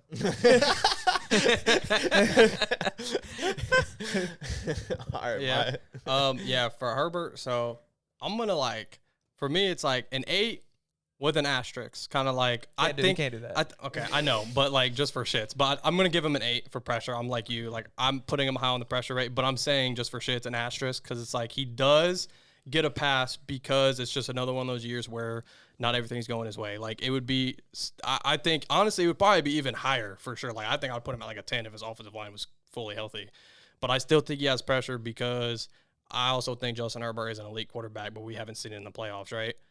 He's going up against a Patriots team that people, yet again, we just talked about that with Drake May. I said it. People, even though they won 14 games, they think they're a fraud. They haven't been tested. You're taking the Chargers over the Patriots. So you're saying overall they're a better team still, even with a bad O-line. Justin Herbert needs to be able to produce. Justin Herbert, he's the one quarterback that, yet again, like I think it's unfair because he's the one quarterback that we feel like we always give excuses. But he's a top 5 quarterback, like fully healthy, talent-wise, like he has it all, bro, and he doesn't have a playoff win. Like, there's so many quarterbacks that are not as good as him that have won playoff games. Not having a playoff win is nasty. And that's the thing. It's like he's too good to not have a playoff win. And, like, I understand he's still not to, like, that Josh Allen level, but when he could easily But when be, you though. put him at that level, top 5 conversation, he's a game changer. He's a guy that, like, completely changes a game because of how good he is, and we've seen it. You have to be able to play to that next level in the playoffs. Like, you got to do whatever you can. And I know he has the heart. I know he has the passion. Herbert wants it more than anybody else. But yeah, you gotta produce and even be set to a higher standard in the playoffs. So that's why I'm putting an 8. Before I get to Breeder, the only thing that I will like go back on like him not winning playoff games, stuff like that. His coach before was just a joke. Yeah, Right. Yeah, I mean, was his- it Ronnie Stanley? No, Brandon. it was Brandon Staley. Staley. Yeah, It's he was just bad. A joke. He was He just was a bad. joke of a coach. And now that you see Harbaugh come in, and I think it's just elevated their play, like because this team is depleted just like the 49ers are, and like them pulling out 11 wins in that division is so surprising, right? Yeah. And I think pre-health wise, like Harbaugh is going to change the situation around, and Justin Herbert has been playing with a broken hand or fingers, whatever. That's the what I'm saying. hell is broken Asterisk. on him. hand. You put an asterisk broken on it. hand. But like, so I don't think it's there like at like a 7-8 because regardless, people coming in the next year are still going to be like Justin Herbert's the guy. Justin Herbert's going to have the starting job. Justin Herbert's going to be looked at. He's probably going to have a great regular season, and that's the only reason why I put it like a 6. But we can go into you. I'm at a 6 as well. Kind of basically what you just said. It's a broken hand. He's playing with the depleted offensive line.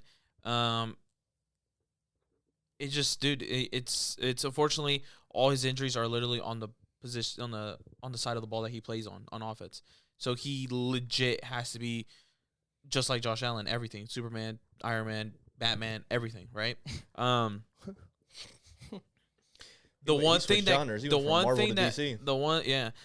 that kills him is that he's never won a playoff game. But also, you literally just said what I was gonna say. His head coach was awful. Like he didn't know what the hell he was doing, right?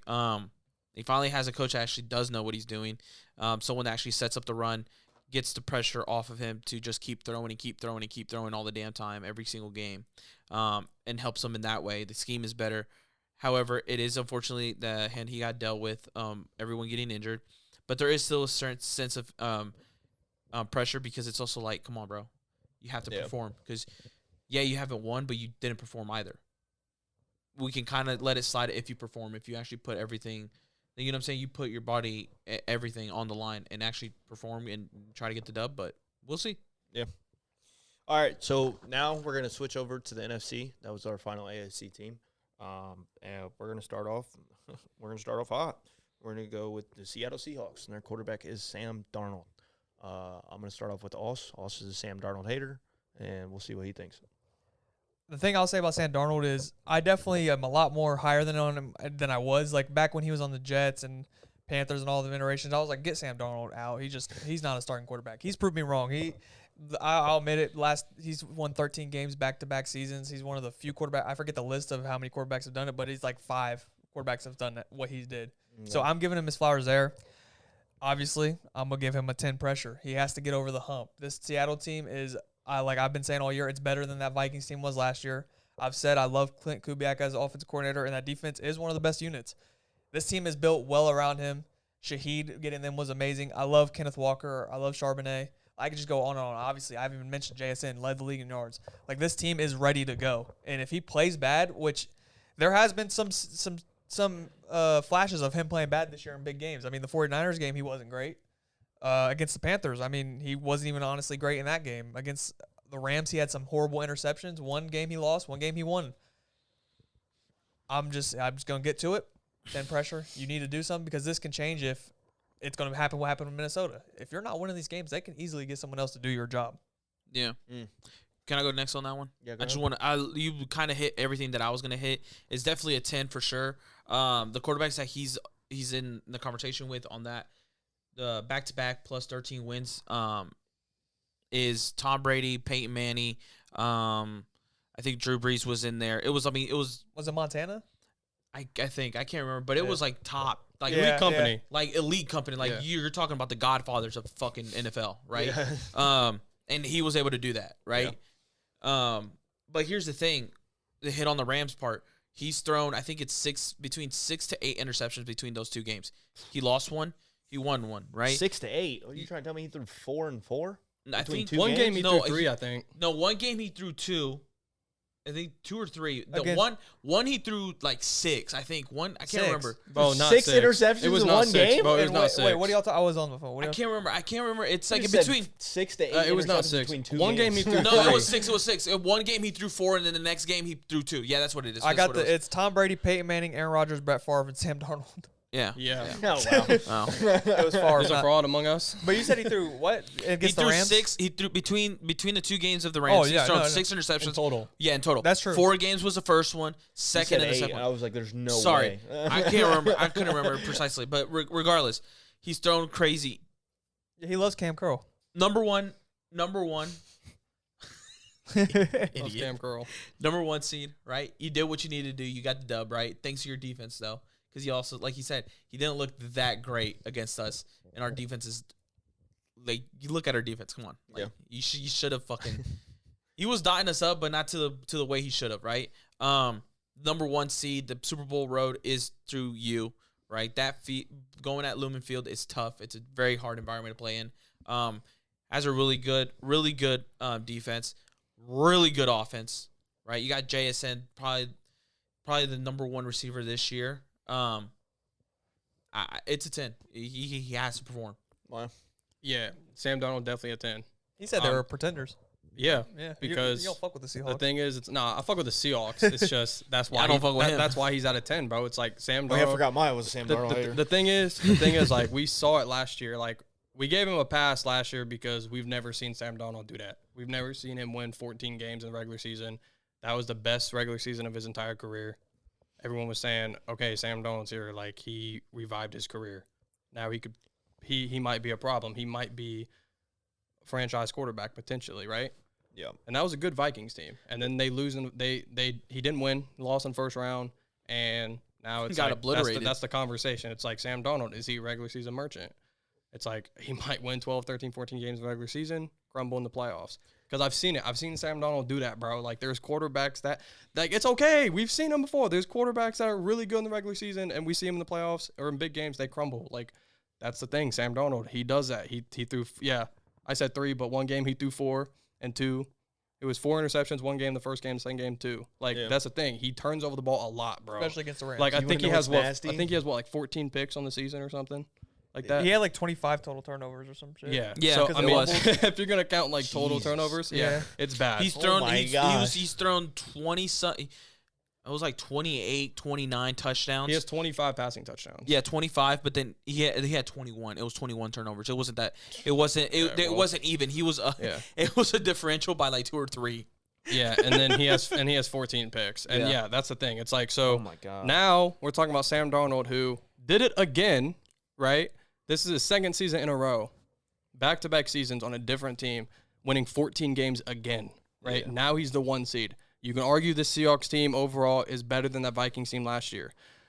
He has Jackson Smith-Njigba, which this season you could argue is one of the best receivers in the league, if not the best. Yeah, this is the best team he's had around him. 1 seed. You're going to get a home game. Now, can we see you step up in the playoffs, bro? Don't turn the ball over. Like, be that guy. Like, just be good enough to win a game. Yeah. 20 That's it. total. 20 total.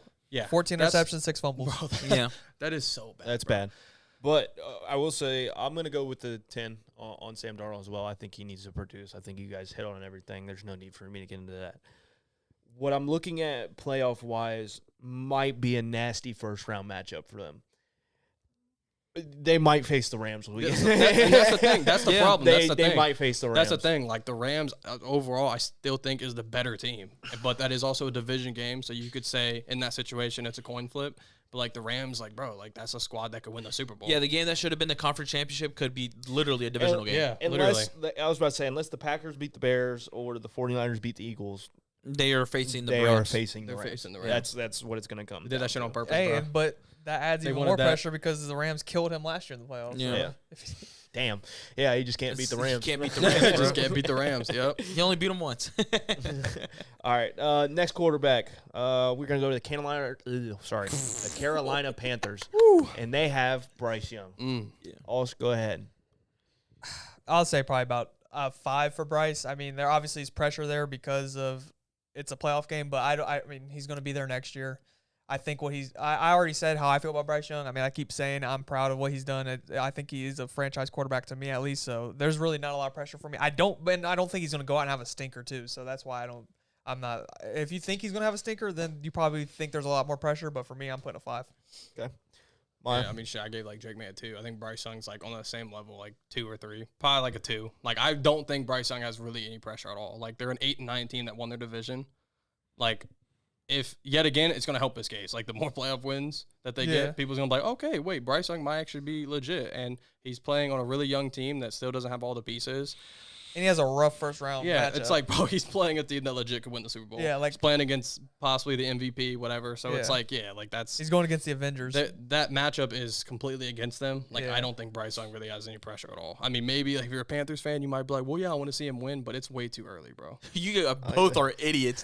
The We're pressure. about to have a tipping scale on pressure. The pressure's at an 8+. I'm going with 8. I don't want to go to 10 because of the matchup that they got, but it's definitely an 8. I literally just came in here earlier in the pod and telling you that there is question marks on whether they should extend him or not, whether he should be Where are the question franchise. marks coming from, though? Bro. Like, But, that's like, not I don't the know, bro. I don't organization. see Like, that. you know they're going to extend Oh, Bryce. Bro, Young. like, they're 8-9, bro. It's a good year. It's a good year for Bryce, bro, but he's not top 15 in any statistical category for quarterbacks. What does that matter? What? You're not he's gotten better every single- going he's to gotten better extend a every single player. year. You're not going to understand extend a that. player that hasn't performed or given you a good season It's based not a good on one. season? It is a good season based on one, but also like he can't put up a stinker. That's where I'm at, right? He can't play bad. I'm just saying that unfortunately he got dealt a shitty hand with the Rams. I don't agree with the pressure that he's getting, but that's where the pressure's at. It's You at do an agree. 8. You just gave it. Yeah, but like I don't think. I did it with another quarterback earlier. I said with CJ Stroud, I don't agree with the pressure that he's getting, but he's getting it from the outside people, and that's the same Not thing from- that Bryce is getting. He's getting it from like us type of people. He's not getting it from the organization. The organization is not questioning Bryce Young. Not really from us. I mean, we're bro, like, literally saying No, that. I'm saying us type of people like podcasts and media. But I'm yeah, saying- that's the I'm truth. saying that's where the pressure Media, the outside people Panthers is. organization is not there. I don't think they have any question marks about Bryce Young. I think they love what Bryce Young has done. The question marks are. I haven't seen a single report coming out from the question marks Panthers should be organization. how since much he am I got- going to pay this quarterback realistically? Well, that's different. I mean, But that's where the pressure is coming We're getting from. there, also. It's next year. Well, Next year they literally- have to decide if they're No, going it's to after gonna this extend him. season. It's after the They're gonna season. I think him. even if you lose the game, Yeah, they're still they're gonna be gonna like, bro, extend this is our guy. We're gonna Yeah. extend. Yeah, him. but I you mean, don't bro, know he's how playing. long. You don't know for how long 4 and how years. much. I don't know. He's not gonna get paid- I don't I mean, think. I don't think he's it's a not gonna get guaranteed paid 4 top year. 5 money. I don't I think it's don't- a guaranteed 4 year. I don't think so. Why wouldn't it be? Because, dude, he hasn't performed to where he's supposed to be. He's a number 1 pick. I don't think Bro, it's yeah, fair bro, to criticism dude, like, he's his- gotten. this year, bro, but like It's not. Yeah, his this offense year, really isn't that congrats, great, bro. But it's like the pressure's 8, bro. This is where I'm also that's- on the no. more pressure side, so I think it's at a 7. Okay, I don't think it's non-existent. I think going into this, I don't think it's a non-existent pressure for Bryce Young. I think you want to see Bryce Young be a good quarterback when it matters. They're facing the Rams. I understand that they're probably not going to win. Nobody expects the Panthers to win this game. But I think you want to see Bryce Young do good in this game. Yeah, like Yeah. you want to And see and him. if he Yeah. doesn't, I think he's playing with house money. I don't know if he's playing with house money. He's not. And this is where it gets weird because, look, we are getting to that contract extension talk phase, okay? After the end of this year, they have to want to take his 5th year. So that's what they're getting into. But quarterbacks around this time of the end of next year ask for contract extensions, and those tend to lead to top 5 money regardless of who you are as a quarterback. Bryce Young, I understand he's been getting progressively better, but I haven't seen from Bryce Young franchise quarterback play. The number 1 overall pick. Franchise There's quarterback play. there's been good games he's had this year where Just against the Falcons. the Rams. I mean, okay, I'll give you that. He literally just beat the Rams and had one of his best games. Like that was a legacy game that he had against them. Okay. And so you're talking And about then 3 games this entire season also. I'm talking, dude. He has good. You were talking to a guy that thinks that Zion isn't a fucking bust. Like, All right. realistically, Okay, bro. bro. All right, reel it back in. Also, I'm not saying that he hasn't gotten better. I understand he's getting. If you actually watch Bryce Young, you're gonna be like the Panthers. I know they're watching him. That's why I'm like, I know in the organization they have no question marks about him around a lot of people, because when you watch Bryce Young, you're like, bro, he looks really good. Like with what he's doing, he actually looks really good. There's a Really with good? what he's dealing with. Bro, I think he looks good. I think he looks good, not really good. There's Also, some times where he looks really good. I don't Also, think you have questioned me on saying people are good on like actually good players, and you're gonna say like what I'm talking about is like DK Metcalf. When I've said that he's a great wide receiver, you're like great.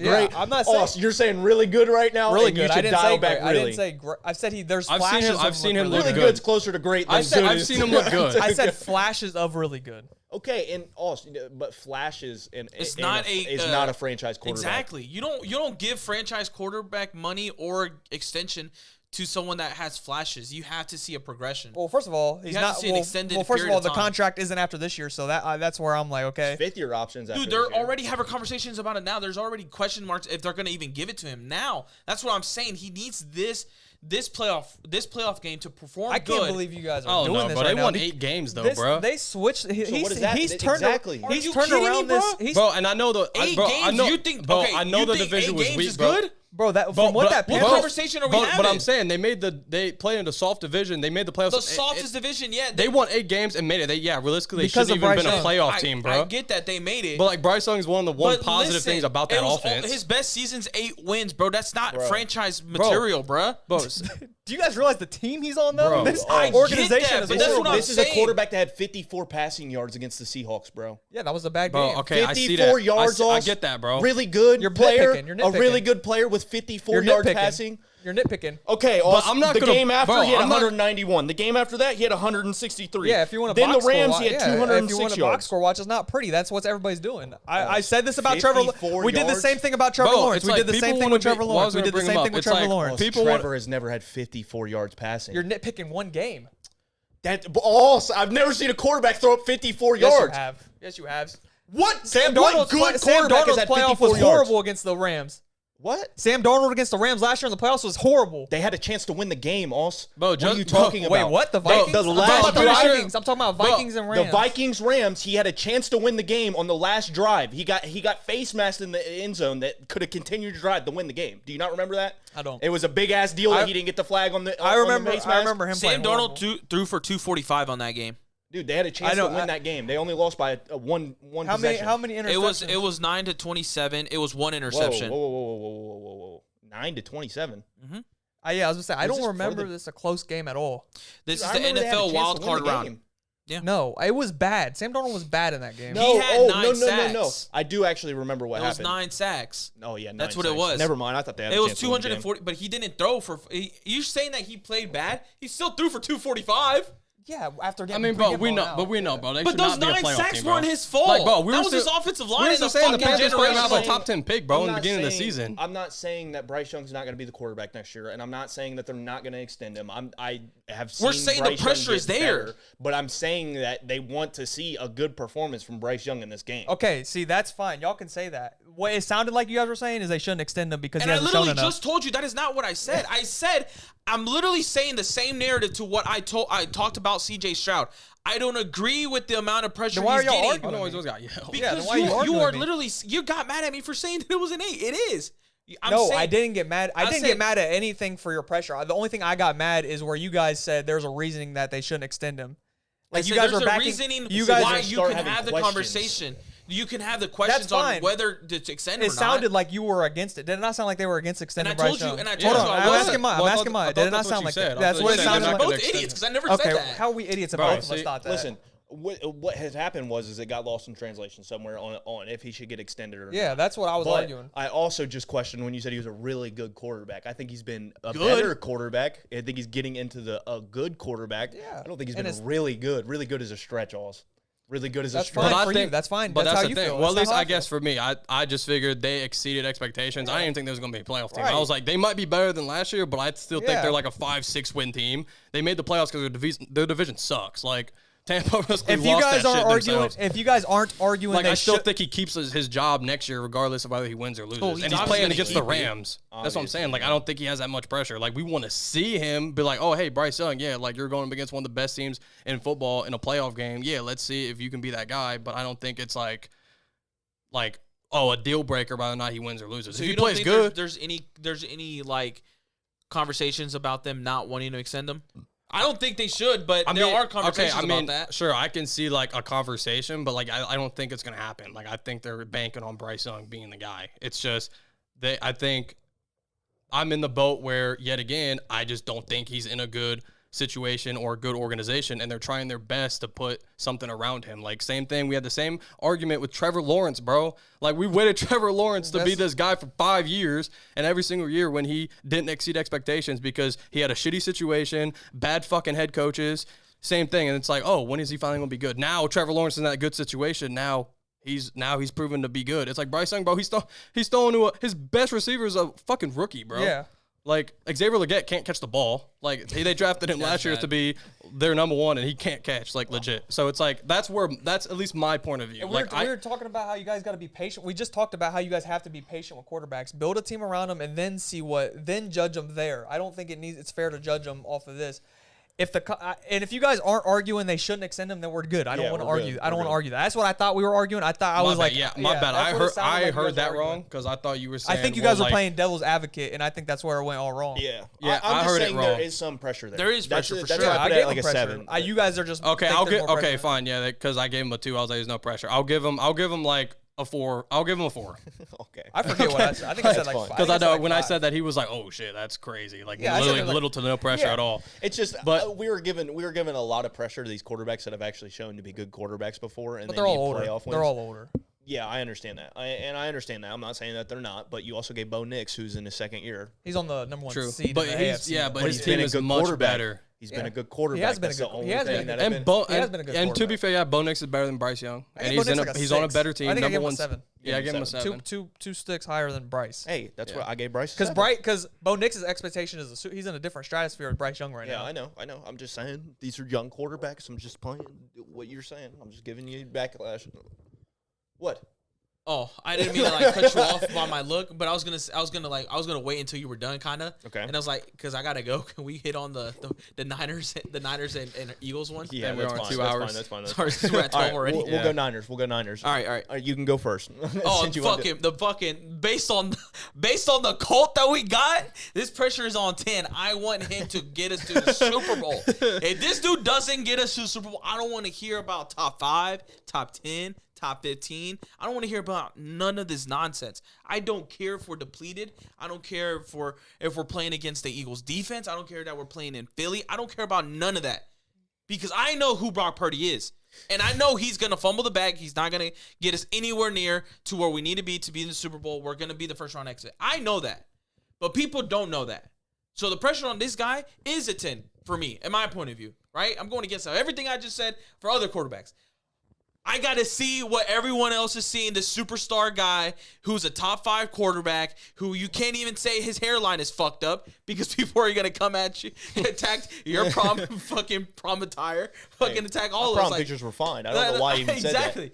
But it's just like, he better deliver because they're saying the narrative around him is that $53 million is justified, that he is a really good quarterback, that it's not just because of Kyle and not just because of the scheme. That he is worth that he can get us a Super Bowl, that he will be a Super Bowl winning champ. It's not going to happen with Brock. That's the pressure where I see. It's go win big or go home. Gotcha. Yeah, I'm gonna give bro pressure too. I'm not gonna give bro a 10, but like I'm gonna give Brock like probably like an 8. I'm not gonna lie, just because yes, like you 49ers Brock Purdy truthers out there who are saying he's top 10, I'm gonna give him the Top 5, If bro. you want me to treat, here's the thing. If anybody ever says he's top 5, they need to check in. If y'all want me to treat Brock Purdy like a top 10 quarterback, I would treat him like a top 10 quarterback. I'm going to give him the same expectations as I was just saying about Justin Herbert.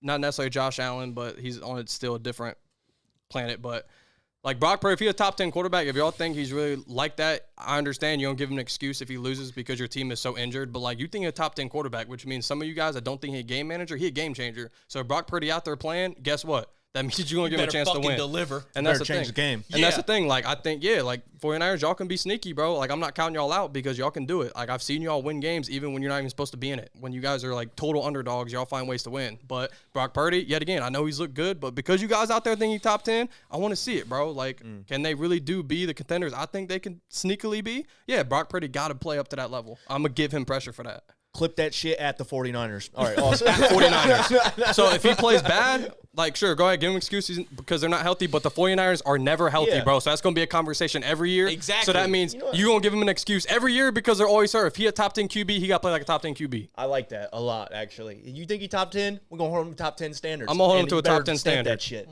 Awesome. Yeah, I mean, realistically, this man is paid. He's cool. Like, there is no pressure on Brock Purdy. Like, this man is chilling. But Fucking hate Austin. Bro, he's not lying. I was God going to be like, damn it's at it. like a 5. No, I know. But I wasn't aware there was a subsection of the internet that believes Brock Purdy is top 5. So yeah, I'm with y'all. We have to come at We're y'all. putting pressure on him now. You better fucking got deliver. to. And You got I to. think our videos have put pressure on him because people are like trying to defend him and shit. Yeah. Scrabbling and There's no pulling out all this fucking shit way from to their defend ass. him, Yeah. bro. You got mad at us for saying there's 20 other QBs better?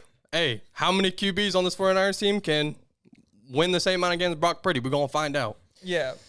We're going to find out. That's what me personally. I'm gonna give him like a 5 or 6. Yeah. Like that's what, like there's pressure because I team think is we injured. created pressure The team like is for this in- podcast. The team is injured at the end of the day, too. Yeah, They the are team is injured. He's gonna get excuses, but if Trent Williams is on that left side, starts the game, and George Kittle is there at tight end. George Yeah. Kittle's there. There's no more fucking excuses, and Yeah. I'm tired of it because they're like Ricky Pearsall's out, and I was like, what we were saying about Mac Jones is Ricky Pearsall was fucking out, If and Trent's he put up playing- more than 3 fucking points. Yes, Yep. Say it again. but I do think Purdy is in like that 12 to 14 range of quarterbacks. I don't think he's that bad the way he's saying. 22. I think he's in like top 15, Realistically, bro. he's mid-tier. he's a mid-tier quarterback. He's but- aight. No rage bait. But you guys think he's God and he's not. And I just want to let you know that because there's only one God, but that's a whole different Yeah, there's story. only one guy. It ain't Brock Purdy. and it ain't Brock Purdy. All right, next team. Philadelphia Eagles. Jalen Hurts. We'll start with Caesar because he's got to go. Fucking 8. Pressure again. Bro, he just won a Super Yeah. Bowl. He got the ring. And we know he's a the gamer. reason, no, and this is completely unfair, and I don't usually defend him. I'm gonna fucking defend him to the max. This guy is a Super Bowl champion, Super Bowl MVP. Super Bowl MVP. Both times he played against Patrick Mahomes, out fucking played him, right? He won one though. I hate that shit, but Right? go ahead. I understand this year offensively it's been rocky, but the fact that the Philly fans and other media have questioned is he actually a legit top 10 quarterback is fucking idiotic. Same argument, bro. It's idiotic. The reason it's an 8, unfortunately, and this is shitty for him, is because if he doesn't perform, if he doesn't get to the damn conference game, it's going to be like, see, we were right. Yeah, I mean, that's fair. It was just because he had Saquon and he had a generational year. Yep. That's the narrative. I'm with you, bro. And it fucking sucks because Let's it's cook it. unfair. Because when the game is on the line, when it actually matters, he fucking puts on them Jordans and he goes out there and fucking performs. All right, he's the jump man out there on the field. You feel me? All right. That's how I feel.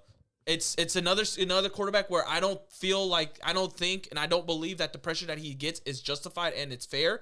But unfortunately, that is the case because people are idiots. People don't know ball like we do. We elite ball knowers, bro. Like, what's up? Fuck y'all. Elite ball knowers. Change the pod to He's elite like, ball knowers. he's like, we top 10 in ball knowers. Fuck that. We top 5, bro. Okay. And we not 5. All right, bro, chill. All right, Maya. No, I'm with you though, Caesar. Like, same thing. I think Jalen Hurts does got pressure. I'm gonna put him at like 8 because they're defending champs. They should have a really good offense. Their offense should be elite. Jalen Hurts, he is a perfect quarterback for the Eagles system. We've seen it before. He's a Super Bowl champ, Super Bowl MVP. He's beat Patrick Mahomes and the Chiefs. You can even argue a couple years ago when they lost, he outplayed Patrick Mahomes. We've seen it from Jalen Hurts. He's a gamer. He You had just better said he's stats. a you guys are just saying. I hate that shit. You guys are saying though he's a gamer, right? In the playoffs, yet again, if you guys think if Eagles fans top 10 quarterback, arguably some of y'all say top 5. I think he's a top 10 quarterback, but I gotta see it yet again. If you really are that type of championship caliber quarterback, I got to see it in the playoffs, bro. I'm not just going to give y'all a pass just because y'all won Super Bowl last year. I get it, but go ahead and do it again because we always talk up this defense, elite defense, crazy on paper, great roster on offense too. A.J. Brown, Devontae Smith, Saquon Barkley, ain't no reason that you guys can't realistically go back-to-back and can't make the Super Bowl. Like, if you don't, especially if you lose possibly against the 49ers and have a bad upset and lose in the first round, that's a problem, Jalen Hurts. You know what I'm saying? So if people, yet again, if you top 10 quarterback, I'm going to treat you like a top 10 quarterback. So Jalen Hurts, same thing. I'm putting pressure on you, bro. Yeah. I'm going to go 8. Pretty much what Caesar said, but where I'm going to go from this is I do still believe in this Eagles team. I know their offense have been so stale. It's been more dull than freaking broccoli, no flavor at all. Broccoli. You know exactly No what seasoning? Hey, chill. Broccoli's good, bro. You know exactly what they're running, no flavor at all. You know exactly what's about to happen every time they touch the ball. But I will say the reason there is pressure is because I believe in this Eagles team. I have all year. I think they can make the Super Bowl. They were my Super Bowl pick, and I'm still running with them to get to there. So this is where I'll go. It's going to lay on him, even if his offensive coordinator is sucking. He's going to have to just backpack and do what he does in the playoffs. His team is still elite, so I don't want to hear excuses for him if he plays bad. Yeah, exactly. And if he didn't have the season that he did, how bad it's been, then I would have probably dialed it back. But since it's been so bad this year, I need to see more because they really didn't lose that much of key pieces. Like, it's pretty much the Same same. team. And I don't think they lost reloaded. any for real. Yeah, like, I mean, they key lost players. I don't think they They did. still gaining players, bro. Yeah. They lost like an edge rusher. They lost Sweat last year, but like they replaced. Like they're fine. Like they're chilling. They have a couple. Jalen Phillips. They have a couple injuries on the offensive line, but you should still be able to overcome that with A.J. Brown, Devontae Smith, Saquon, all that. Yeah. Damn, 8 too nice, bro. Jalen Hurts 9. Yeah, there's like a 9 pressure for him. 9 pressure. I'll raising it. I'll also say an 8. I think it's undeserved. I think they just won a Super Bowl, and he was Super Bowl MVP, and he showed them like why he deserves that money. But unfortunately, Philadelphia has one of the worst fan bases alongside the 49ers. They're a cult. They are a cult following, and they are. Well, we also, all knew that, though. But they are also just like very sad over there for some reason. Whenever something like goes wrong one season, even though they just won a Super Bowl, they're over here crying about the littlest shit possible. Hey, you're still the fucking 3 seed on the NFC, and you still have a chance to go and win the Super Bowl. Yeah. So quit crying, please. And the media, dial it the fuck back, bro. They just won the Super Bowl. I understand if we're talking top 5 terms, if people are starting to like wanting to put Jalen Hurts in that top 5 conversations. I can get it a little bit. That's why I would put him in like more thing. But I think we understand the type of quarterback that he is, which is he does enough to win the games and he turns it up a notch in the playoffs. So if he turns it up a notch in the playoffs, he's going to show everybody, hey, shut the hell up. This is why I'm here. If he doesn't, then unfortunately, that's when he's going to. They also have he has a favorable matchup in the first round too. So if he just comes out and stinks, and it's going to prove everybody right. Yeah, which is going to suck. But yeah, I don't think we do anything to fuck him up in the future. But with that being said, I love y'all. I gotta go, and this is a fun one too. Yeah, it was a good one. I know. I'm pretty mad that I can't get the other ones, but I understand. See, that's what y'all's Philly fans do, though. Y'all burn the city down when y'all win the Super Bowl. Y'all burn the city down when you miss the playoffs. Yeah, I mean that's what they do. You know what I'm saying? Yeah. Unfortunately, that's what they do. Y'all could be in much worse situations. All right, next game, that. last game, we got Chicago Bears. Caleb Williams. Where are we at? We'll start with Maya. Where are we at on 1 through 10? Caleb Williams. This is a good one. I'm probably gonna give him. I'm going to say 5. Okay. Right around mid-tier yet again, just because young quarterback. Now, yes, high expectations for sure because they did win their division. They got Ben Johnson, high offense. I do want to see Caleb Williams. You know what? Nah, I'm going to give him a 6 because I'm going to raise it a little bit just because also my expectations because I do think the Bears are going to beat the Packers, so I do have expectations for them. I think I want to see them. I want to see Caleb Williams live up to the hype, you know? Yeah. His excuse is, it's early. He's young. The Bears, don't remember last time they won a playoff game, so then it's kind of like, okay, is he going to rewrite history here, right? Are we going to see something we haven't seen before? Caleb Williams, yet again, it's going to benefit him, I think. If he wins, if they go on a run, people are going to be talking about Caleb Williams being a legit quarterback. If they lose, it's kind of like, okay, it's fine. I think you guys will be back next year. You know what I'm saying? So, but there's definitely pressure there, even out of all the young QBs, too. He's definitely, I think, one with pressure right now. Yeah. I'm going to give him 6. Awesome. I kind of feel the same way about Bryce Young and Trevor Lawrence. I think they did what they need to do in the regular season to show that they are QBs of the future. But I will take it back a little bit off of Bryce Young because he is younger. It's only his second year. So I feel like, he's already Much worse Caleb team. Williams' second year. No, you just said Bryce Young. That's why I said No, I said because Bryce Young, it's in his third year. So I'm taking it a little back because it's Caleb's second. So it's Yeah. like he has a little bit more Plus, leeway. Caleb got a better team, bro. Yeah. Respectfully. Way better team. And they were never even supposed to be in this position. Nobody had Yes. them winning their division. True. I was the highest on the Bears out of anybody in America. So True. this is what I'll say. I think there's another quarterback playing with house money. Obviously, there's Okay. pressure because he is supposed to be a number one pick, Mhm. and he's supposed to be world talent, all that good stuff that you can add in there. And it is the playoffs at the end of the day. It is a favorable matchup. They could win Yeah. this, so that's where the pressure is. But nothing's really going to happen if it's a bad game. Okay. I'm gonna put him at 6. I'm gonna put it at like a 6. I think there's pressure there for him to produce in this game. For sure. I think he definitely has to produce in this game. The only reason I'm gonna put it at like a 6, like not too high, not too low, is because like I said, the pressure's there, but nothing's gonna happen That's if he where I'm loses. at. This game. And that's where we're at. Caleb's taken that next step this year compared to last year. Now, if he was producing like he was last year, then there'd obviously be way Right. more. But he took the next step. He has a competent head coach who's allowing him to be a better quarterback. And I just don't think it's as much there as it can be for other quarterbacks. Now, this next quarterback that I'm going to get into is Jordan Love. Jordan Love, I will say, I think has a 7 out of 10 on the what are we talking about? What? Pressure. Pressure. QB pressure. The QB pressure meter, bro. What the, you just have an aneurysm? Yeah, I pretty much What are we forgot. talking about? I forgot the word, and then I was like, damn, what are we talking about? He's got a He 7. said he's a 7 out of 10 man. No. All right, let me reel it back in. All right, hell no. I think he's got a 7 out of 10 on the pressure because Jordan Love has been a good quarterback, but I think Packer fans are wanting him to take that next step. I think they're wanting him to win playoff games. I think they're wanting him to be the quarterback of the Packers for the future and be that next quarterback. And I think it might just be on where he landed because the two previous quarterbacks that the Green Bay Packers have had, which are Aaron Rodgers and Brett Favre. I think they're looking for their next Aaron Rodgers. I think they're looking for their next Brett Favre. I think Jordan Love has all the intangibles to be that quarterback, but I don't think he's shown us that elite level of ball play yet.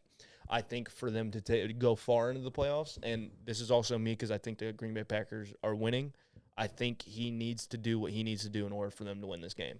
And if he doesn't, then we're going to start having some weird conversations on is Jordan Love actually this elite level quarterback that everybody claims him to be.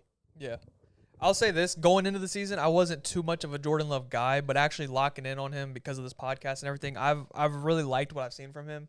I like how he's able to make off-platform throws and just do a lot of stuff with not great receivers around him.